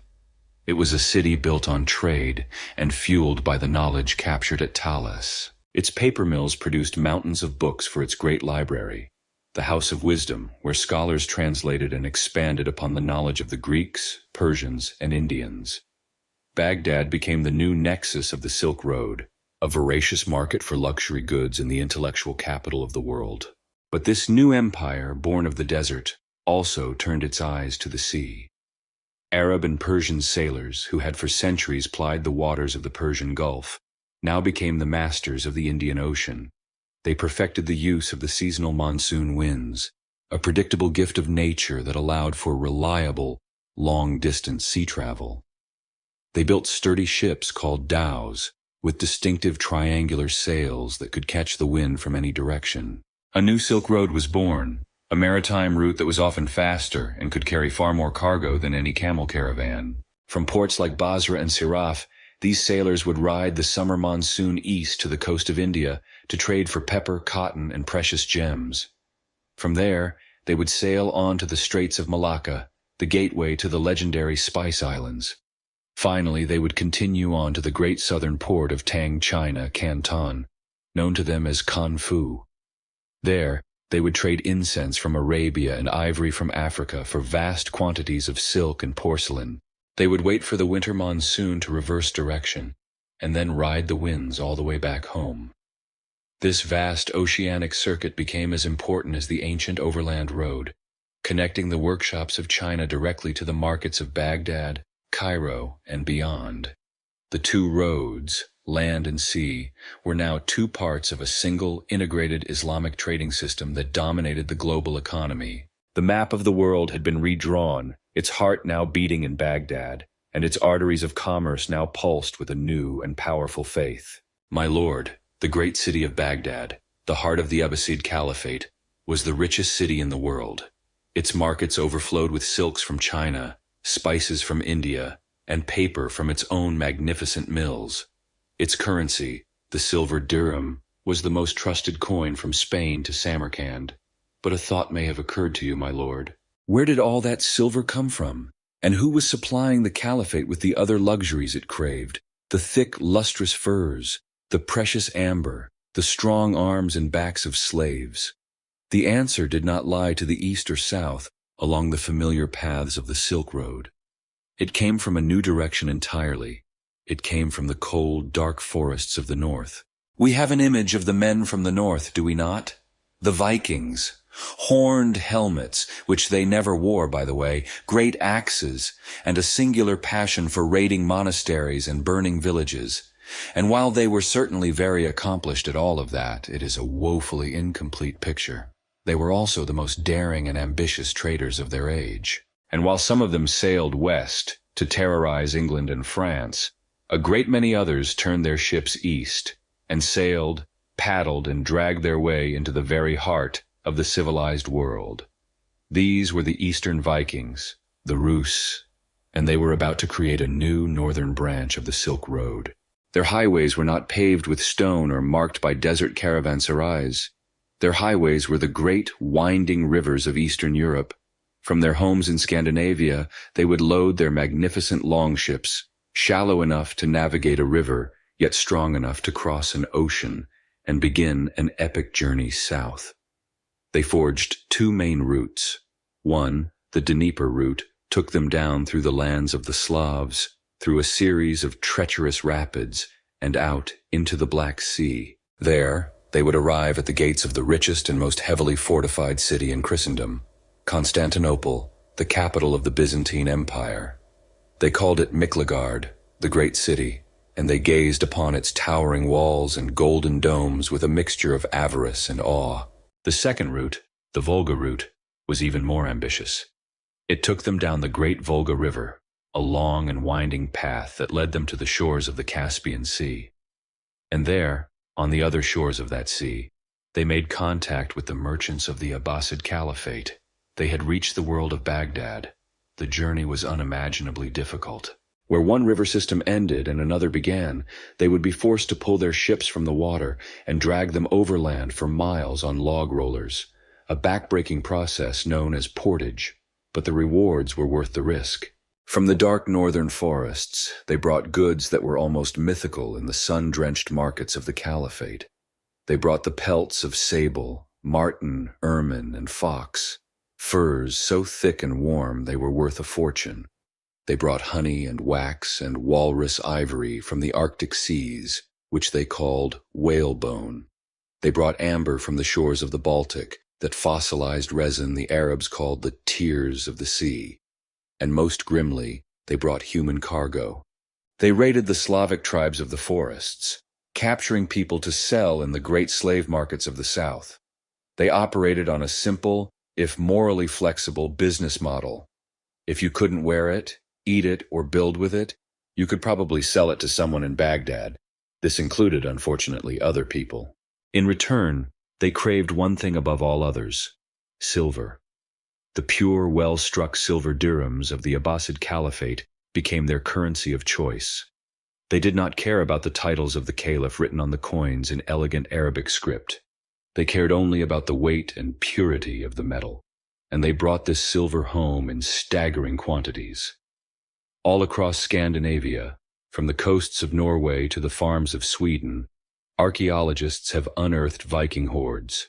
And in these hordes, they have found tens of thousands, hundreds of thousands, of Arab silver coins. A Viking warrior might be buried with his sword, his shield, and a purse full of coins minted in Samarkand or Baghdad. But sometimes they brought back more than just silver. Sometimes they brought back treasures whose presence in the cold north is almost unbelievable. On the small Swedish island of Helgö, in the middle of a lake, archaeologists were excavating a Viking-era settlement. And there, amidst the ruins of a workshop, they found a small, bronze statue of the Buddha, crafted some centuries earlier in the Kashmir region of northern India. How did it get there? One can only imagine the journey it took. Carried from India to the Kushan heartlands, traded to a Sogdian merchant, carried along the Silk Road to the markets of the Caspian Sea, traded to a Rus's Viking for a fine sable pelt, and then carried all the way up the rivers of Russia to a small island in a Swedish lake. It is a delightful historical puzzle. One imagines the Viking who brought it home, trying to explain its purpose. I'm not sure, Gorm, but the little fellow is supposed to bring you inner peace. The concept may have been slightly lost in translation. These northern adventurers, part raider, part merchant, had muscled their way into the world's most lucrative trade network. They connected the Baltic to Baghdad, serving as the unexpected northern artery of the Silk Road. They would serve as elite mercenaries in Constantinople's Varangian Guard, the emperor's personal bodyguards, and return home with their pay in silk and gold, telling tales of the wonders of the great city. They were the wild card, the fierce and unpredictable newcomers who, in their insatiable quest for silver, had linked the world of the fjord to the world of the Caliph.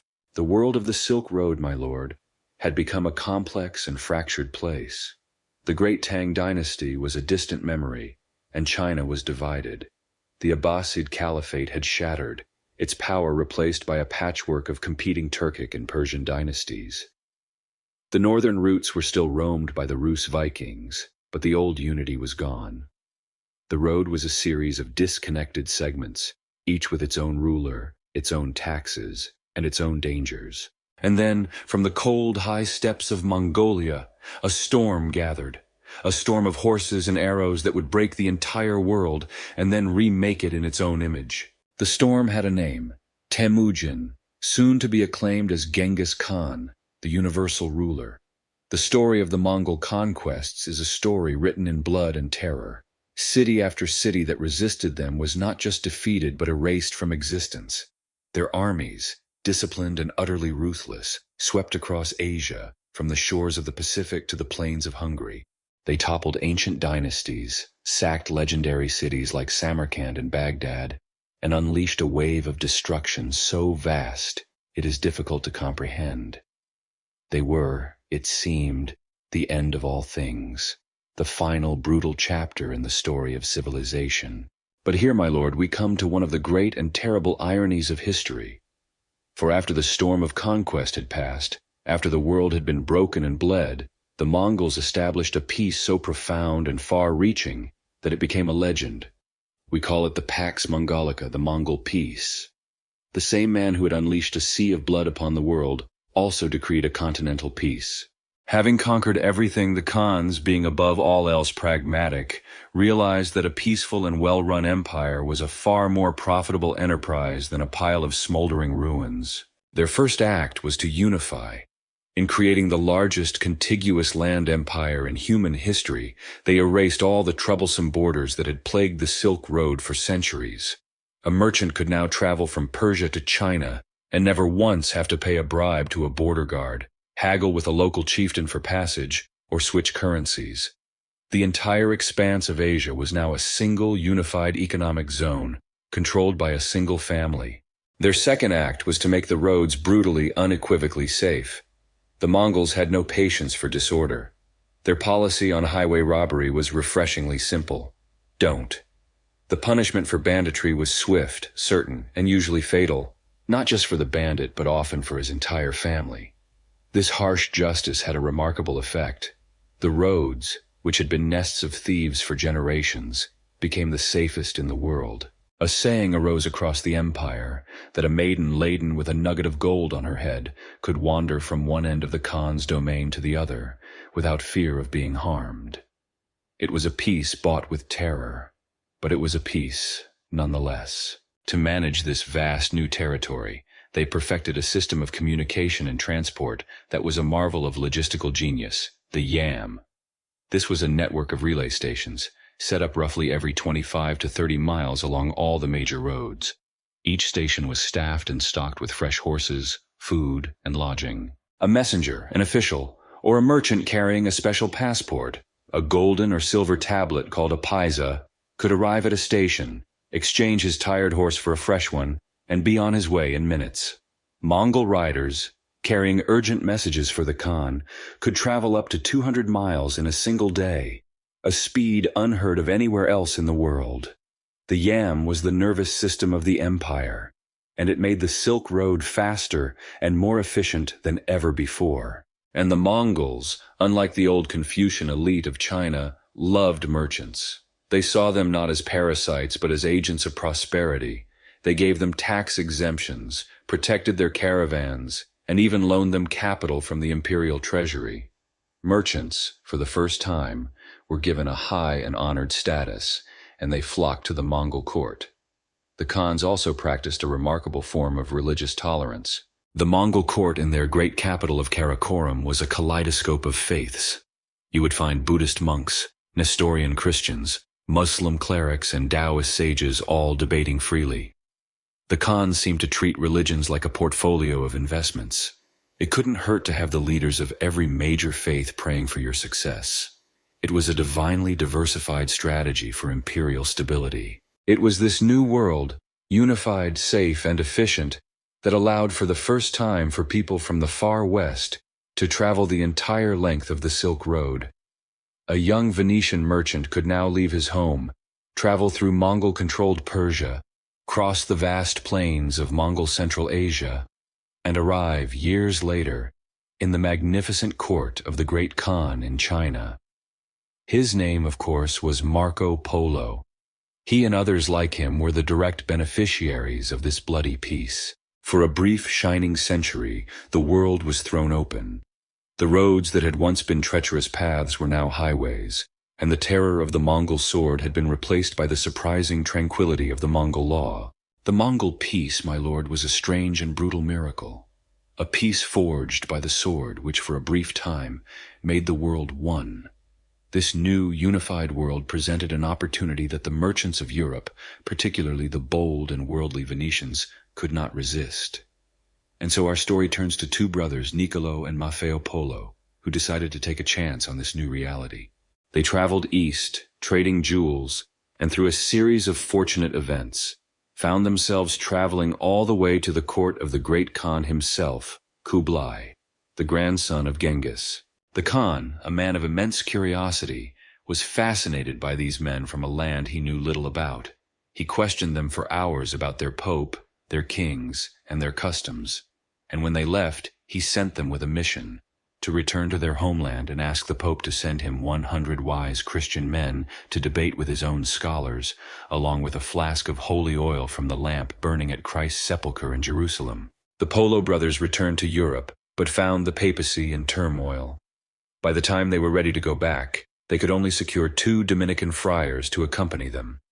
The great Khan had asked for 100 of Christendom's finest minds, and the best they could do was 2 friars who, after taking one look at the dangers of the journey ahead, promptly decided that God's work could be done much more comfortably back home. And so, the brothers set out again, this time with only Niccolo's 17-year-old son in tow. His name was Marco. This journey would become the most famous in history. For 3.5 years, the Polos traveled the length of the Silk Road, now fully under the protection of the Pax Mongolica.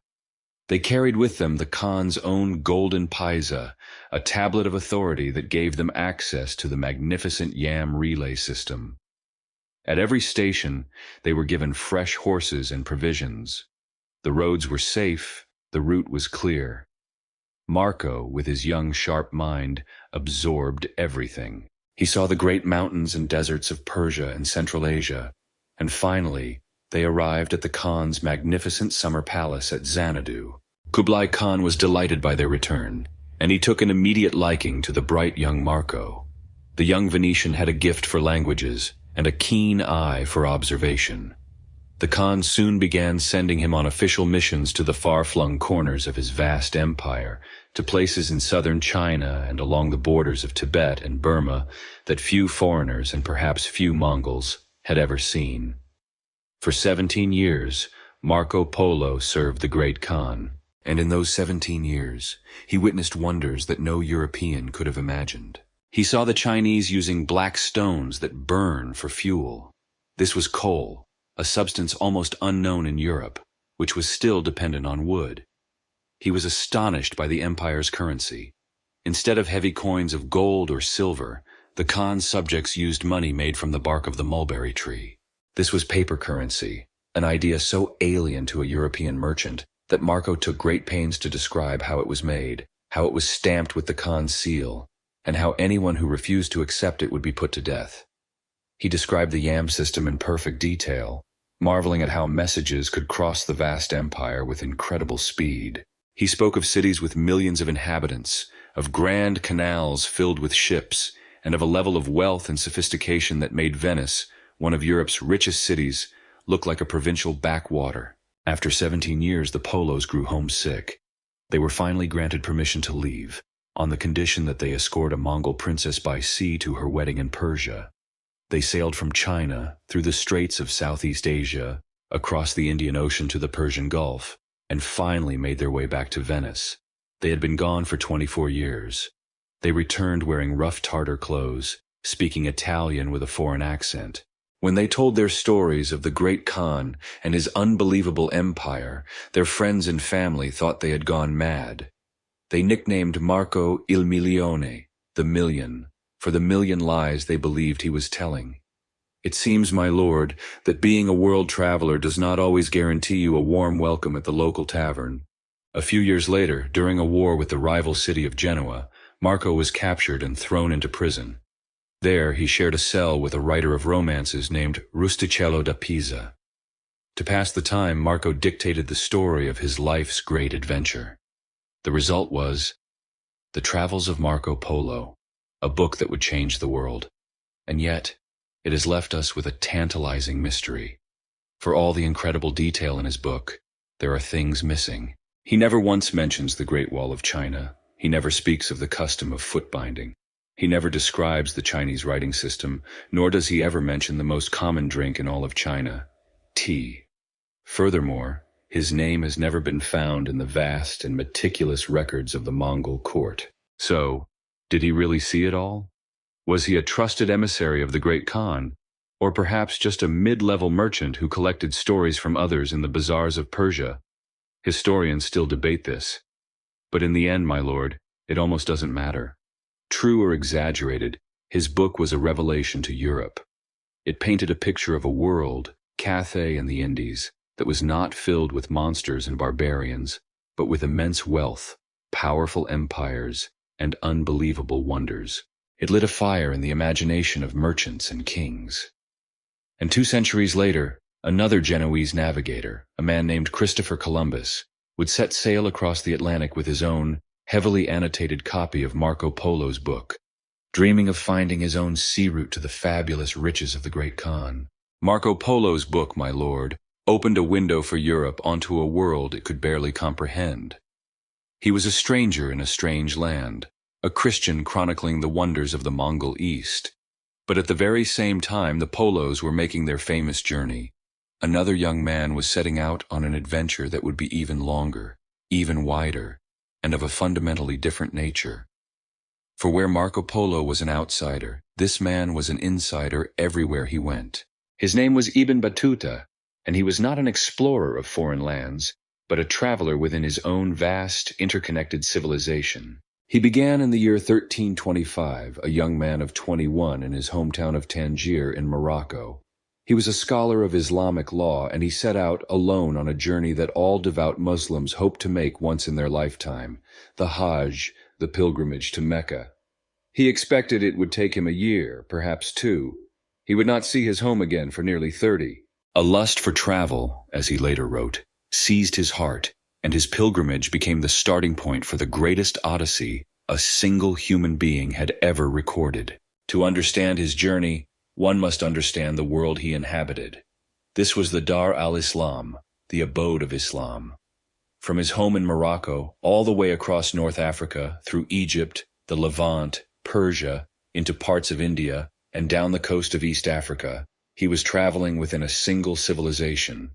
Though ruled by different sultans, they were all bound by a common faith, a common legal system, the Sharia, and a common language of scholarship and religion, Arabic. As a trained legal scholar, Ibn Battuta possessed the ultimate passport. He was a member of the global elite, a man whose skills were in demand everywhere. He was never a stranger, but a respected guest. After completing his Hajj in Mecca, he did not turn for home. He went to Persia, then part of the Mongol Ilkhanate. He traveled through lands Marco Polo had seen, but he saw them with different eyes. He then journeyed to what is now Iraq and sailed down the coast of East Africa, visiting the vibrant Swahili trading cities.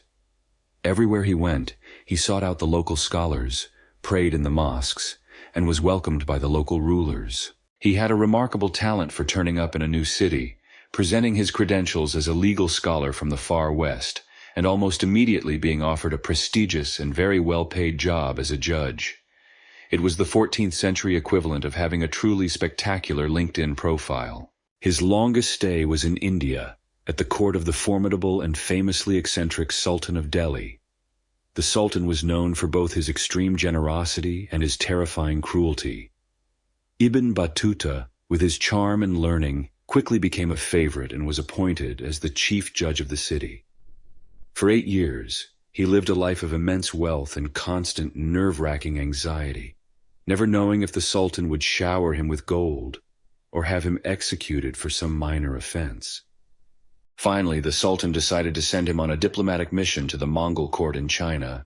He was to escort Chinese envoys home and present the emperor with an immense treasure of slaves, fabrics, and horses. This, my lord, is where his good fortune temporarily ran out. The Grand Embassy was attacked by Hindu rebels on the road out of Delhi. Ibn Battuta was robbed, stripped of his clothes, and barely escaped with his life. He managed to regroup, but worse was to come. As the fleet prepared to sail for China, a sudden storm struck, and the ship carrying the entire treasure sank before his very eyes. The Sultan of Delhi had entrusted him with a vast fortune, and it was now at the bottom of the Indian Ocean. Wisely, Ibn Battuta decided it was probably not a good time to return to Delhi and explain the situation to his notoriously short-tempered employer. Now a man without a mission and afraid to go home, he simply kept traveling. He went to the Maldive Islands, where, true to form, he was immediately made chief judge and married into the royal family. He continued on to Sri Lanka, Southeast Asia, and according to his own account, finally reached the great ports of China. And here, as with Marco Polo, we find a historical puzzle. His descriptions of China are vague, filled with second-hand stories and some glaring inaccuracies. Unlike his detailed, vivid accounts of the Islamic world, his chapter on China feels thin, as if he is describing a place he has only heard about. Many scholars today believe he may have only reached a few port cities, or perhaps never went at all, and simply compiled the stories of other Muslim merchants he met in India to complete his tale. Whether he saw China or not, his journey was already legendary. After nearly 30 years on the road, having traveled some 75,000 miles and visited over 40 modern-day countries, he finally returned to Morocco. The Sultan there was so astonished by his tales that he commanded him to dictate his story to a royal scribe. The result was his book, the Rihla, or The Journey. And so we have two men, Marco Polo and Ibn Battuta, two of the greatest travelers in history. Marco Polo's journey was vertical. He plunged deep into a culture that was utterly alien to him. Ibn Battuta's journey was horizontal. He skimmed across the surface of his own vast civilization. Polo revealed a new world to Europe. Ibn Battuta revealed the sheer scale and diversity of the Islamic world to itself. His journey was the ultimate proof of the global community that had been forged by centuries of trade and faith along the Great Road. A road that, for a man like him, made the whole world a kind of home. The world that Marco Polo and Ibn Battuta traveled was a world-made one.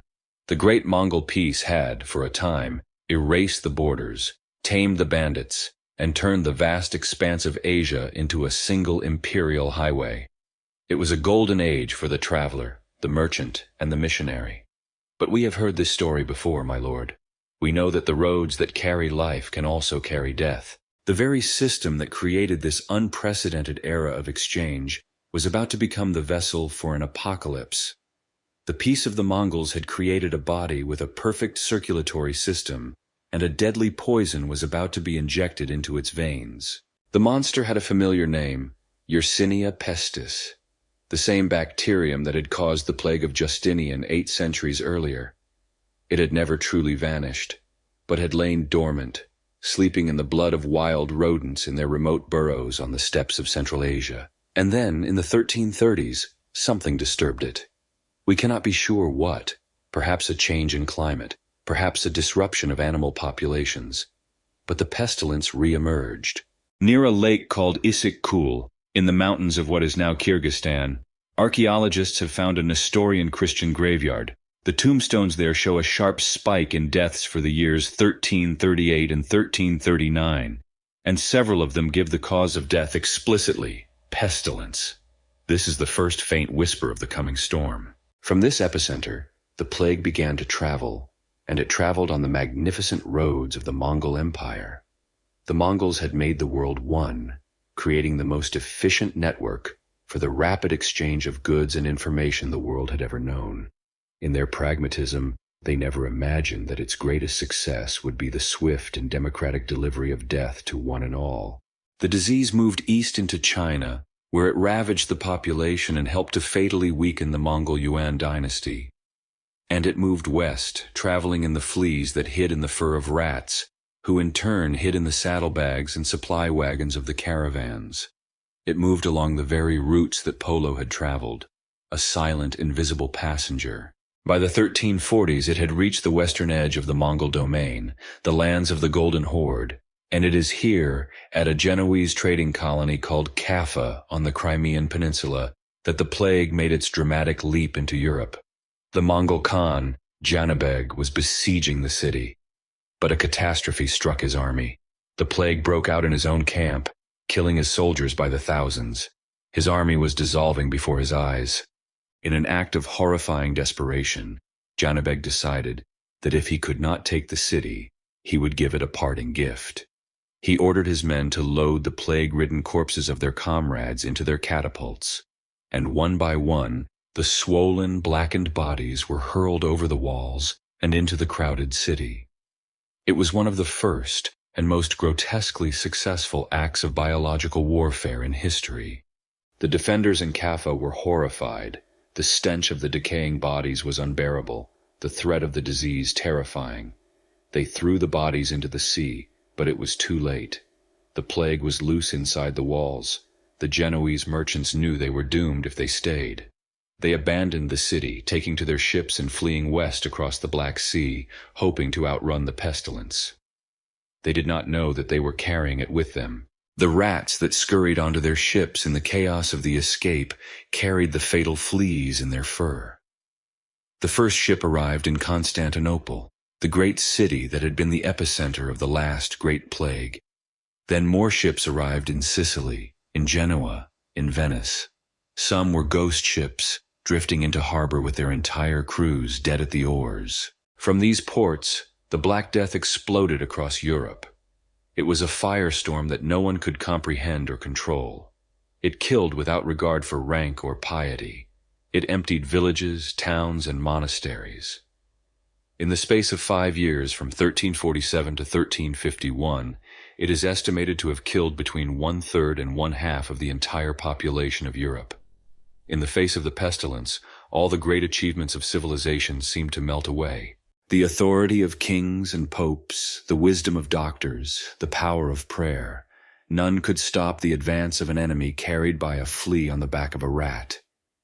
It was a terrifying lesson in humility for a world that had come to believe it had mastered the roads it walked upon. The impact on the Silk Road was profound. For a time, trade simply ceased. Who would dare travel a road where every caravanserai could be a death trap? The great Mongol Empire, already fracturing, was fatally weakened by the demographic collapse. The golden age of the open road, the Pax Mongolica, had ended in a global funeral procession. The world that emerged from the shadow of the Black Death was smaller, more frightened, and more fragmented. The great transcontinental highway had proven to be a double-edged sword, and the memory of the pestilence that had traveled faster than any merchant would haunt humanity for centuries to come. A dark legacy of the very roots that had once promised boundless prosperity. The Black Death, my lord, left the world in a fever dream. The great Mongol Empire, weakened by the pestilence and internal strife, had shattered into warring factions. The roads were unsafe again. The peace was broken. The world was a fractured landscape of fear and opportunity, a place where old powers were dying and new predators could rise from the chaos. And from this turmoil emerged one of the most terrifying and contradictory figures in all of history. He was a Turco-Mongol warlord who claimed lineage from Genghis Khan, a brilliant strategist, a devout Muslim, and a connoisseur of fine art. He was also a man who limped, earning him the Persian nickname Timur-i-Lang, or Timur the Lame, a name the West would corrupt into Tamerlane. Tamerlane saw himself as the heir to the Mongol legacy, the man who would reunite the broken empire. But while he shared Genghis Khan's genius for conquest, he lacked his vision for governance. His campaigns were not meant to build a lasting state. They were exercises in pure, terrifying destruction. He swept through Persia, Russia, India, and Syria, and his path was marked by a signature atrocity so gruesome it became a legend. After conquering a city that had dared to resist him, he would have his soldiers slaughter the population and build vast, monumental pyramids from their severed heads. The skull towers of Isfahan and Baghdad were a clear and horrifying message to the world: submit or become a part of the architecture. And yet, my lord, here is the paradox that lies at the heart of this brutal man's story. After the slaughter was complete, as the last stones of the skull pyramids were being set in place, his soldiers would go through the smoldering ruins of the city with a second, very specific list. They were to find every surviving artisan, every architect, every master of mosaic tile, every scholar, calligrapher, and musician. These men, the creative soul of their annihilated cities, were spared. They were rounded up, chained together, and marched hundreds or thousands of miles across the desert back to Tamerlane's capital, the ancient Sogdian city of Samarkand. Tamerlane's approach to international relations was rather straightforward. He would destroy a kingdom, and then offer its surviving artists a fantastic, non-negotiable opportunity to relocate. It was perhaps history's most brutal job recruitment program. Tamerlane was not just a conqueror, he was a collector of genius, and he had a grand vision. He would make his capital, Samarkand, the undisputed center of the universe, the jewel of the world. And with his vast army of captive talent, he did it. The city that rose under his command was a wonder of the age. He built mosques so large that their domes were meant to rival the heavens, with gateways so vast they dwarfed all who entered. He laid out magnificent gardens and palaces. The centerpiece of his new city was the Registan, a grand public square flanked by majestic madrasas, religious schools, whose walls were covered in a breathtaking skin of mosaic tile. This was the signature of Tamerlane's empire, the tile work. His captive artisans from Persia and beyond brought with them a mastery of color and geometry that was unparalleled. They covered every surface with intricate patterns of dazzling luminous blue, turquoise, and gold.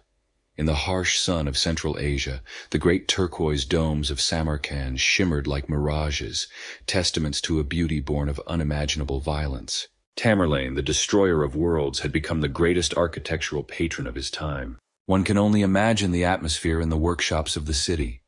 The finest minds from across the continent, all brought together against their will by the man who had murdered their families and burned their homes. A master builder from Damascus, a tile maker from Isfahan, a calligrapher from Shiraz, all forced to collaborate on a mosque to the glory of their conqueror. The artistic results were brilliant, but the small talk, one presumes, must have been quite tense. This was Tamerlane's Silk Road, not a free-flowing route of exchange, but a series of one-way streets, where all the world's talent and treasure was forced to flow to a single, glittering point on the map. He was an old man by the time his capital was nearing completion, but his ambition was not sated. He planned one final, monumental campaign, the conquest of Ming China. He gathered the largest army he had ever assembled, and in the dead of winter he began the march east. But the cold was too much for his aging body. He fell ill with a fever and died before ever reaching the Chinese border. And with the death of the conqueror, the lifeblood of his empire was cut off. His sons and grandsons fought over the inheritance, and the vast, brutal empire, held together only by his personal terror and will, began to crumble. But his brutal jewel, Samarkand, survived. It stands today as his legacy, a city of impossible beauty built on a foundation of bones. Tamerlane was the last of the great steppe conquerors, a final, violent, and dazzling spasm of an era that was drawing to a close. His story is a chilling reminder that the road that carries art and beauty can also be paved with skulls, and that sometimes the most magnificent blossoms are those that grow from the most blood-soaked ground. The age of the great steppe conquerors was over, my lord. Tamerlane was a final, bloody flash of lightning from a storm that had passed. In the east, the Mongol Yuan dynasty had been overthrown. The Chinese had driven the horse lords out and established a new native dynasty, the Ming. For a time it seemed that China might turn inward, to rebuild and restore its ancient traditions after a century of foreign rule. But the third emperor of the Ming, a man of immense ambition and questionable legitimacy named Yongle, had a different idea. He would not wait for the world to come to him on the old, dusty Silk Road. He would build a road of his own, a great highway of water, and he would send a fleet the likes of which the world had never seen to sail it. The man he chose to command this grand enterprise was as remarkable as the fleet itself. His name was Zhang He. He was a Muslim, born in the mountains of Yunnan to a family of Persian and Mongol heritage. As a boy, he had been captured, castrated, and made a eunuch in the imperial court. But he was also a giant of a man, brilliant, loyal, and a born leader. He rose through the ranks to become the Yongle Emperor's most trusted confidant. He was the perfect commander for the mission, a man with no family loyalties, who owed everything to the emperor himself. And the fleet he was given command of was, without exaggeration, a floating city. In the year 1405, the first armada set sail from the shipyards of Nanjing. It consisted of over 300 ships, crewed by nearly 28,000 men, sailors, soldiers, doctors, cooks, and diplomats. To put this in perspective, my lord, nearly 90 years later, Christopher Columbus would sail across the Atlantic with 3 small ships and a crew of 90 men. Zhang He's fleet was a navy, Columbus's was a camping trip. The flagships of this fleet were the legendary Biochuan, the treasure ships. According to Ming court records, these were colossal vessels, perhaps over 400 feet long and 150 feet wide, with 9 masts and decks stacked 4 stories high. They were floating palaces, capable of carrying over 1,000 men and vast quantities of cargo. They were armed with cannons and filled with the finest silks, porcelains, and lacquerware to be given as gifts. They were, in short, designed to inspire awe and shock, and they did. For the next 28 years, Zhang He led 7 epic expeditions into the Indian Ocean. These were not voyages of exploration in the European sense. The Chinese knew exactly where they were going, following the well-established maritime trade routes that the Arab and Persian sailors had used for centuries. Nor were they voyages of conquest. Their purpose was diplomacy, on a scale the world had never seen. The mission of this unimaginably expensive fleet was not really to trade, but to sail up to the shores of foreign kingdoms, and, with a gentle suggestion backed by several hundred ships and thousands of armed men, announce that the new emperor of China was now the master of the world, and that sending him tribute would be a very good idea for all involved. The treasure fleet sailed to Vietnam, Java, and Sumatra. It crossed the Indian Ocean to the great trading ports of Calicut in India and Hormuz in the Persian Gulf. It sailed down the coast of Africa, reaching as far as modern-day Kenya, and from every corner of this vast oceanic world, it returned with tribute and treasure. Foreign kings and princes sent ambassadors back to the Ming court to bow before the emperor, and they sent exotic gifts to please him. The most famous of these was a giraffe, brought back from the coast of Africa. The court officials, who had never seen such a creature, declared it to be the mythical Qilin, a magical beast whose appearance was a sign of a wise and benevolent ruler. The Yongle emperor was, of course, delighted. The Confucian scholar bureaucrats, however, who preferred balanced budgets and sober poetry, were likely less impressed. One can almost hear them muttering, "It is very tall, yes, but can it help us collect taxes or defend the northern border?" The clash between the accountants and the adventurers is a tale as old as time, and in the end, my lord, the accountants won. The Yongle emperor died. His successor was less interested in expensive naval parades, and the scholar officials, who had long viewed the eunuch-led expeditions as a wasteful extravagance, finally gained the upper hand. The voyages were cancelled. An imperial edict forbade the construction of ocean-going ships. And in an act that still makes historians weep, the officials ordered the official logs and charts of Zhang He's voyages to be destroyed, erasing the memory of this grand adventure from the public record. Why did China, at the very peak of its naval power, deliberately turn its back on the sea? It remains one of history's great debates. Perhaps it was the immense cost. Perhaps the renewed threat of the Mongols on the northern frontier made the fleet seem like a distraction. Perhaps it was simple political infighting. Whatever the reason, the result was a momentous turning point. In the 1430s, China chose to abandon the world's oceans. At that very same moment in history, on the other side of the world, a small Portuguese caravel, funded by a prince named Henry the Navigator, was tentatively, cautiously, inching its way down the coast of Africa. One superpower was retreating from the world, just as another was beginning to reach for it. The brief, spectacular age of the treasure fleet was over. It was a final, magnificent display of the power and reach of the maritime Silk Road under Chinese dominion. But the withdrawal of these great ships left a power vacuum on the high seas, an empty space on the map that the small, hungry, and ambitious nations of Europe would soon be more than happy to fill. China, my lord, had turned its back on the world. The great treasure fleets of Zhang He were rotting in the harbors, a magnificent but fleeting memory. In the West, the world of the Silk Road had become dangerously fragile, its lifeblood now flowing through a single, ancient, and dying artery. For 1,000 years since the fall of Rome, the great city of Constantinople had stood as the Christian gateway to the East. It was the western anchor of the overland trade, the place where the spices and silks that had traveled thousands of miles were finally sold to the merchants of Europe. But by the middle of the 15th century, the city was a ghost. Once a metropolis of 1,000,000 souls, it was now a half-empty town of 50,000, rattling inside the grandest and most formidable city walls ever built.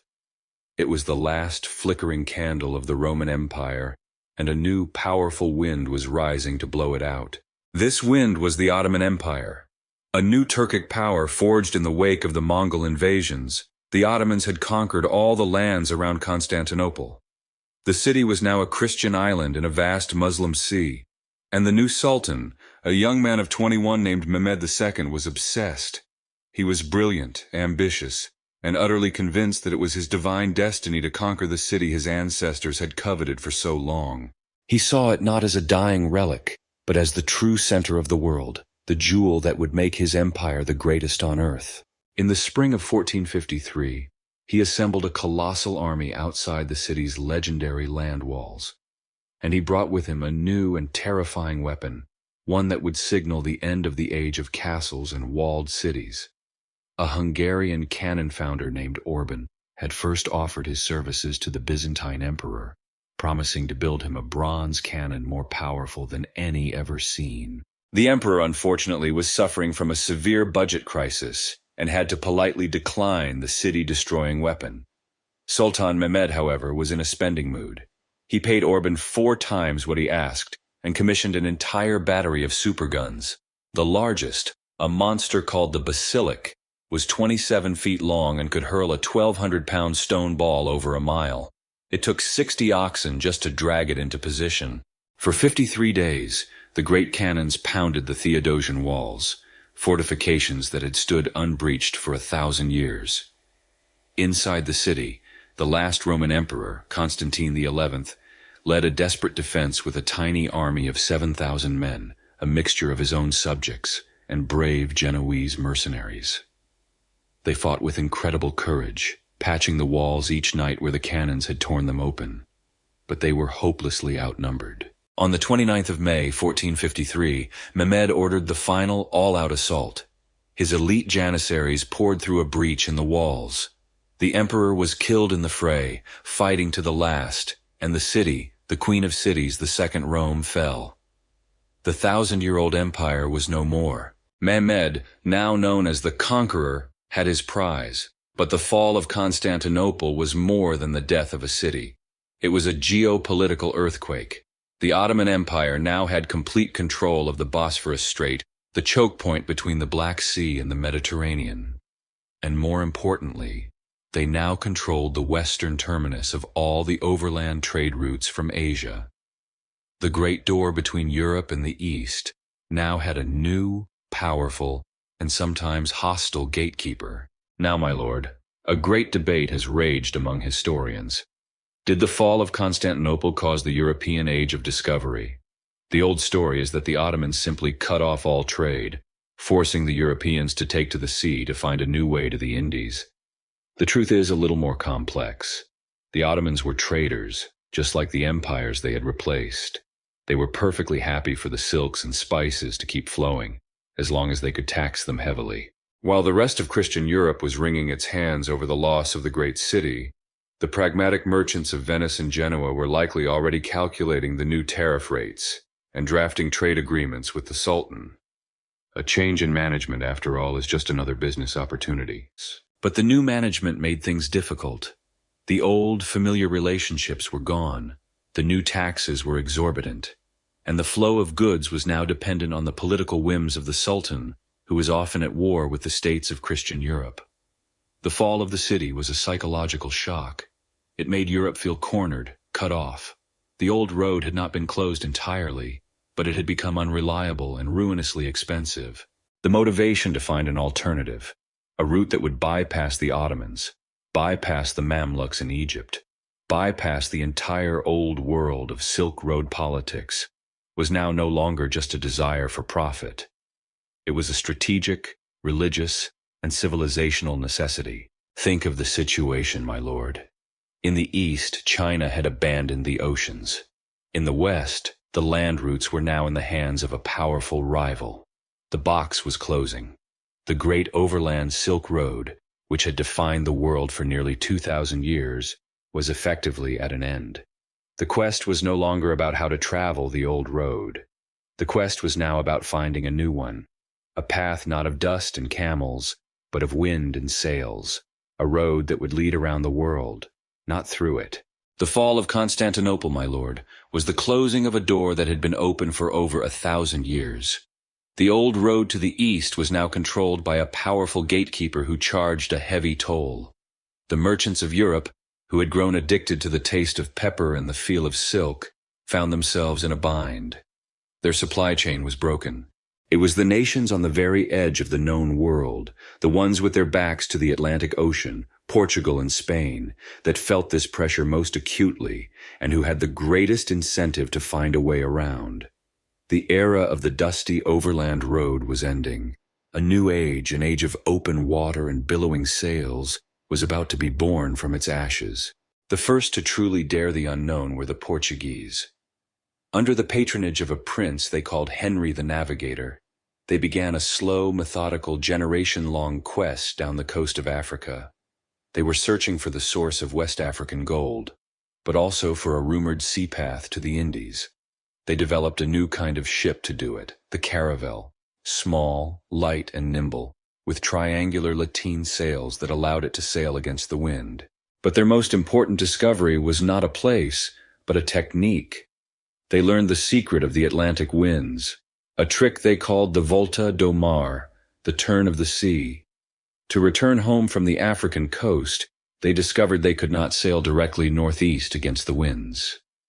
Instead, they had to do something terrifyingly counterintuitive, sail far out to the northwest, deep into the empty ocean, until they caught the friendly westerly winds that would blow them home. This technique taught them how to navigate the open ocean, turning the terrifying emptiness of the Atlantic into a predictable system of highways. Finally, in the year 1497, a determined captain named Vasco da Gama put all this knowledge to the test.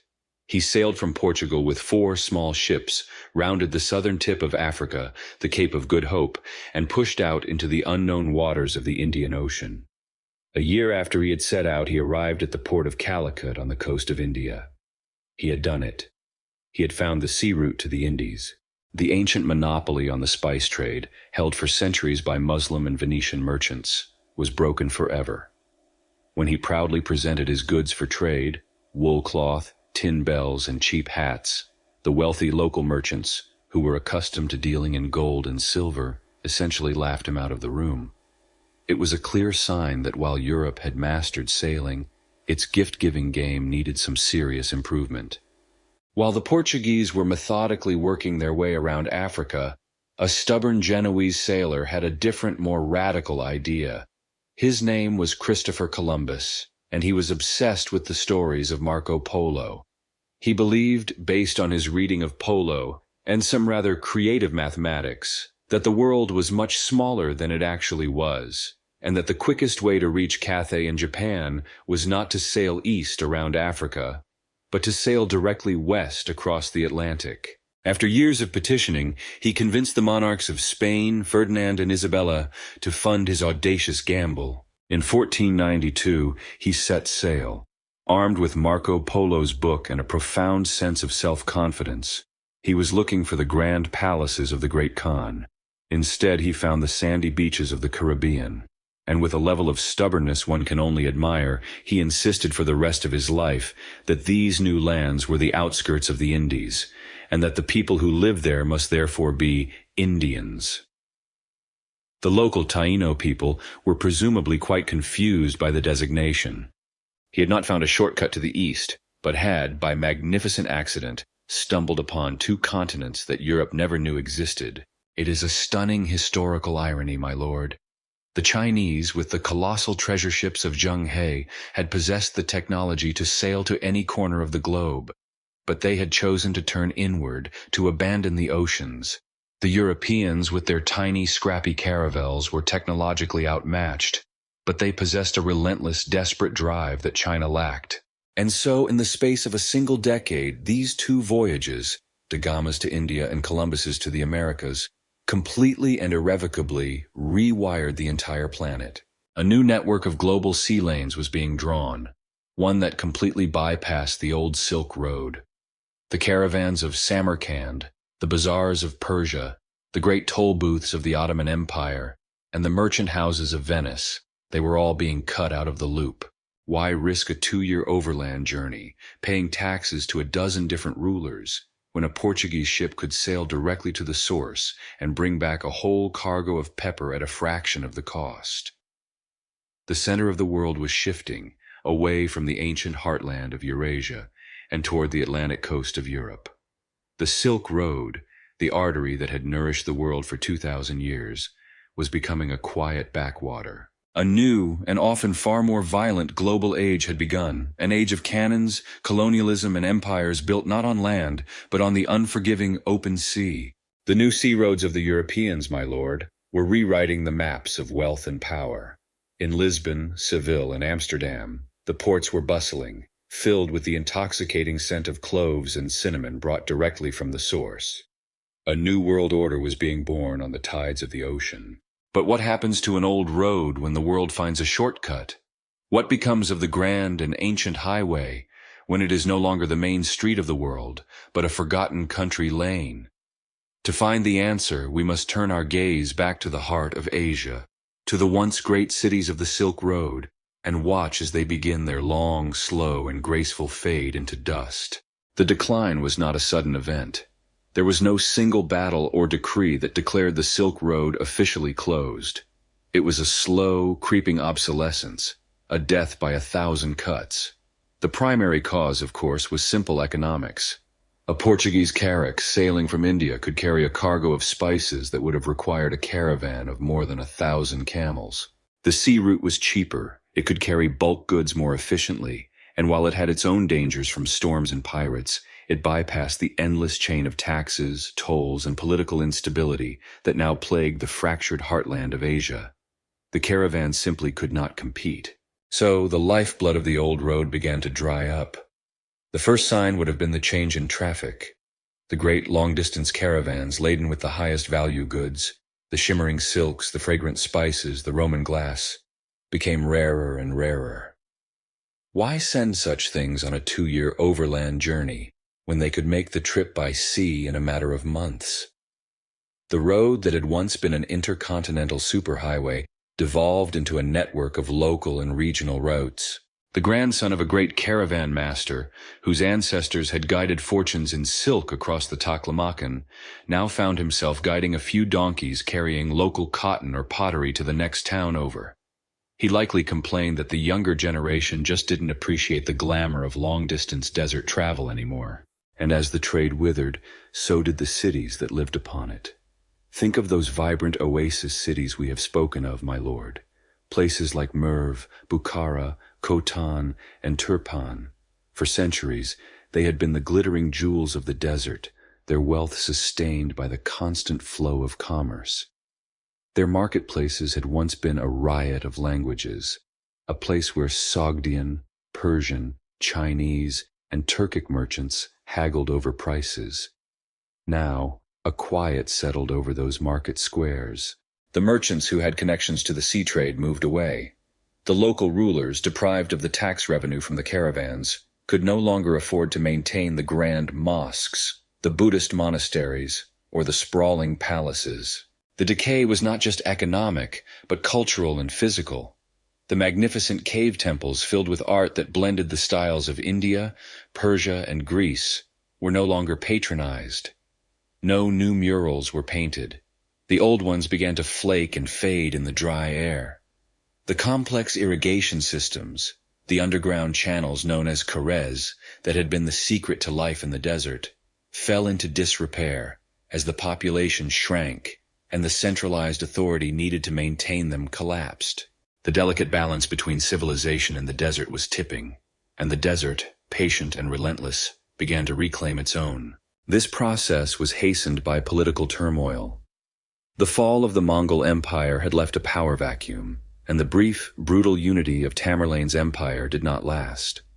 The region broke apart into a series of competing khanates, often at war with one another, making travel more dangerous than ever. Some scholars also whisper of a change in the climate, a slow drying of the continent's heart that made the fragile oasis agriculture even more difficult to sustain.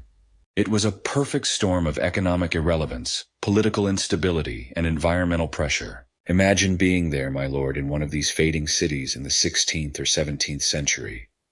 You would walk through streets designed for a bustling metropolis that were now eerily quiet. You would see magnificent buildings, their blue tiles still catching the sun, but with grass growing in the courtyards. The wind would blow, and with it would come the sand, piling up in drifts against the walls of the abandoned merchants' houses. The world had quite literally passed them by. The great story of history was now being written in the logbooks of ships and the trading houses of London, not in the caravanserais of Samarkand. For hundreds of years, the world would largely forget these cities had ever existed. They would become ghost stories, names in old books, a reminder that building a city in a sea of sand is a spectacular act of defiance, but in the long run, the sand almost always wins. The Silk Road was more than a path. It was a living ecosystem, and when its heart stopped beating, the entire body began to wither. The voices of the traders were replaced by the whisper of the wind through empty archways. The once great artery of the world had grown old and was now settling down for a long, deep sleep beneath the ever-shifting dunes. The great cities of the Silk Road fell silent, my lord, and the desert, which had always been waiting, took them back. For 400 years, the sands of the Taklamakan shifted and settled, burying the marketplaces, the monasteries, and the memories. The world forgot them. The new highways of the ocean were the story now, and the old overland road became a whisper, a legend of a half-remembered past. The artery had withered, and the world grew up around the scar, barely knowing it was there.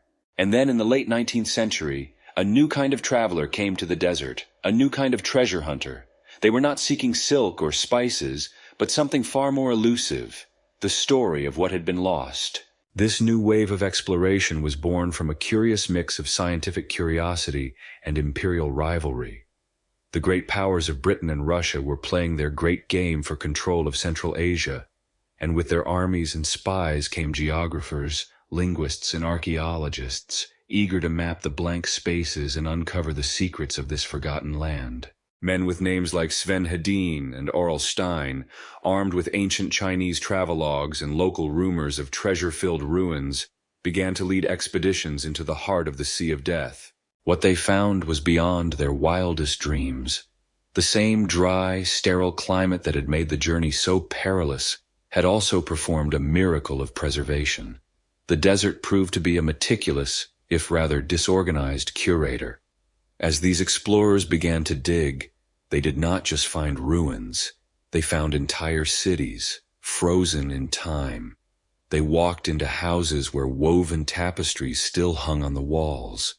They found kitchens with uneaten meals still in their bowls. They unearthed an official's grocery list, a child's worn-out shoe, a soldier's last letter home, all filed away under several tons of sand, waiting patiently for 1,500 years to be rediscovered.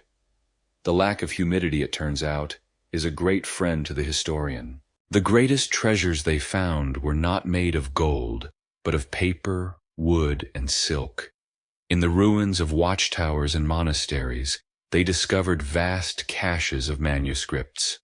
And it was here that the true mystery began, for they were written in a dozen different scripts, many of which no living person could read. The most spectacular of these discoveries was made by Aurel Stein in 1907. At the magnificent Mogao cave complex near Dunhuang, he heard a rumor of a hidden chamber. He persuaded the Taoist monk, who was the site's self-appointed guardian, to show it to him. The monk unsealed a hidden door, and Stein peered inside with his candle. He was looking at a small room, crammed from floor to ceiling with tens of thousands of manuscript scrolls, all perfectly preserved in the dry air for 900 years. It was the library cave, a time capsule of the Silk Road's intellectual life. Stein and the other European explorers who followed him recognized the immense importance of these finds, and in an act that remains controversial to this day, they removed them. They paid the locals a pittance for priceless artifacts. They cut magnificent murals from the walls of the cave temples. They packed up the entire library cave, thousands upon thousands of documents, and shipped them back to the museums of London, Paris, Berlin, and St. Petersburg. They were saving this heritage from neglect and destruction, they argued. But they were also taking it from its home, an act many today see as a form of cultural looting. Back in the quiet libraries of Europe, scholars got to work. And as they painstakingly deciphered these lost languages, a forgotten world swam back into focus. They rediscovered the Sogdians, whose language had been lost to time, and through their letters, confirmed their role as the master merchants of the road.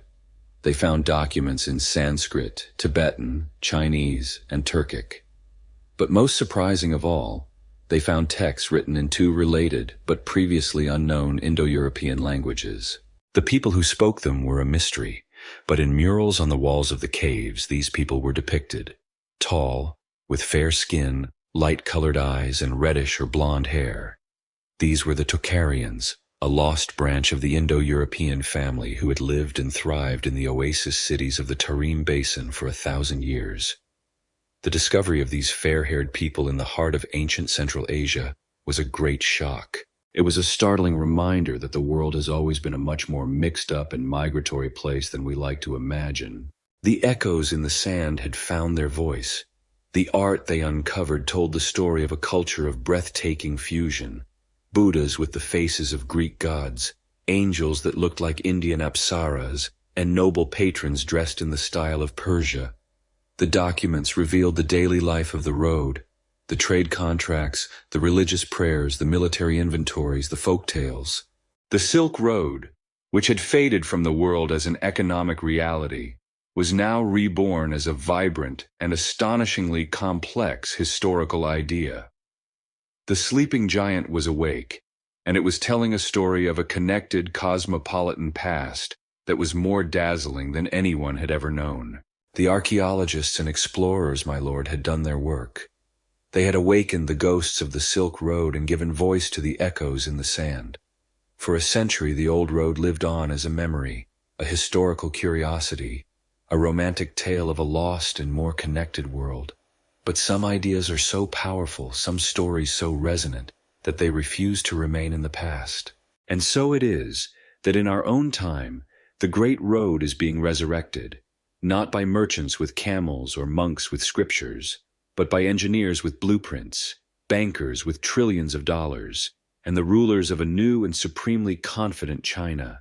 The story of the new Silk Road began in the year 2013, when the leader of China stood in the heart of Central Asia, in Kazakhstan, and announced a grand vision to the world. He spoke of building a Silk Road economic belt, a new network of infrastructure to connect China to Europe across the land. A month later in Indonesia, he announced a second part to the vision, a 21st century maritime Silk Road, a chain of seaports and trade routes connecting China to the Indian Ocean and beyond. Together, this colossally ambitious project would come to be known as the Belt and Road Initiative. The ghost of the ancient road was to be given a new body of steel, concrete, and fiber optics. This new road, like the old, has two great branches. The Belt is the heir to the dusty path of Zhang Qian and the Sogdian caravans. But instead of camels, its beasts of burden are high-speed trains that can cross the continent in days instead of months.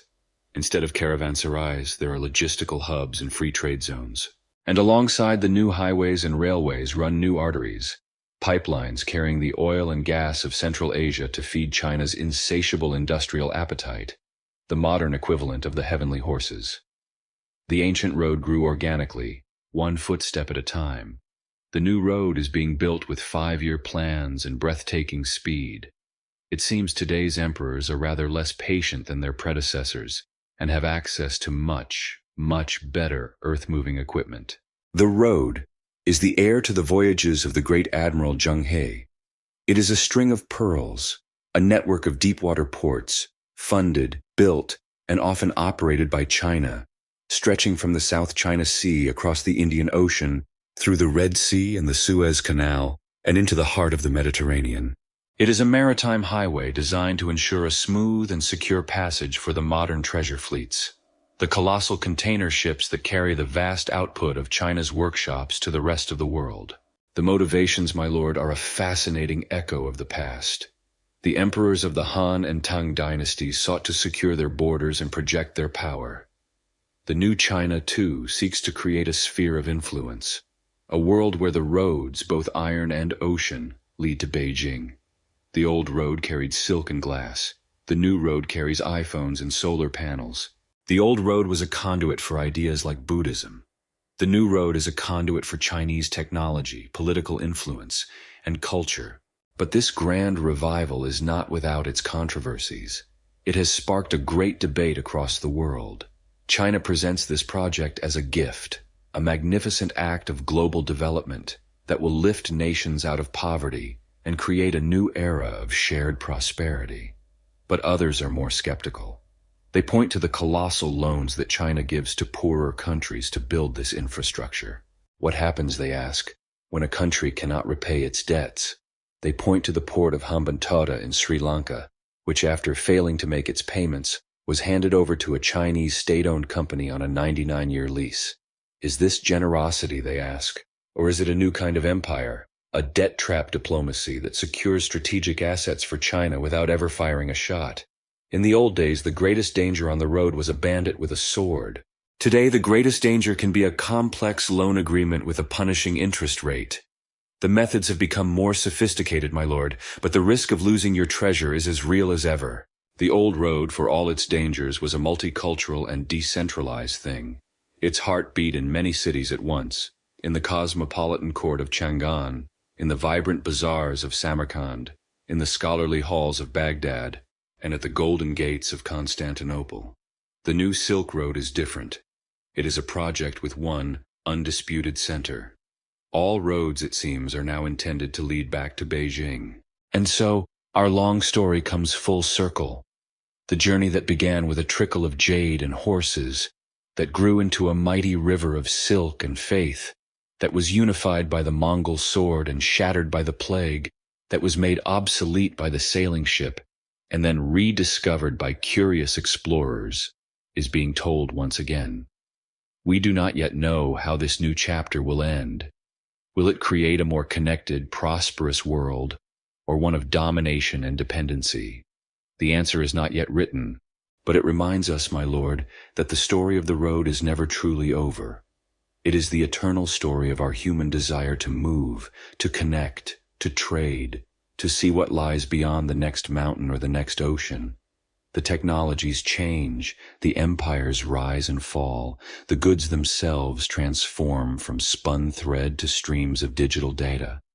But the impulse remains. The Great Road is not just a line on a map.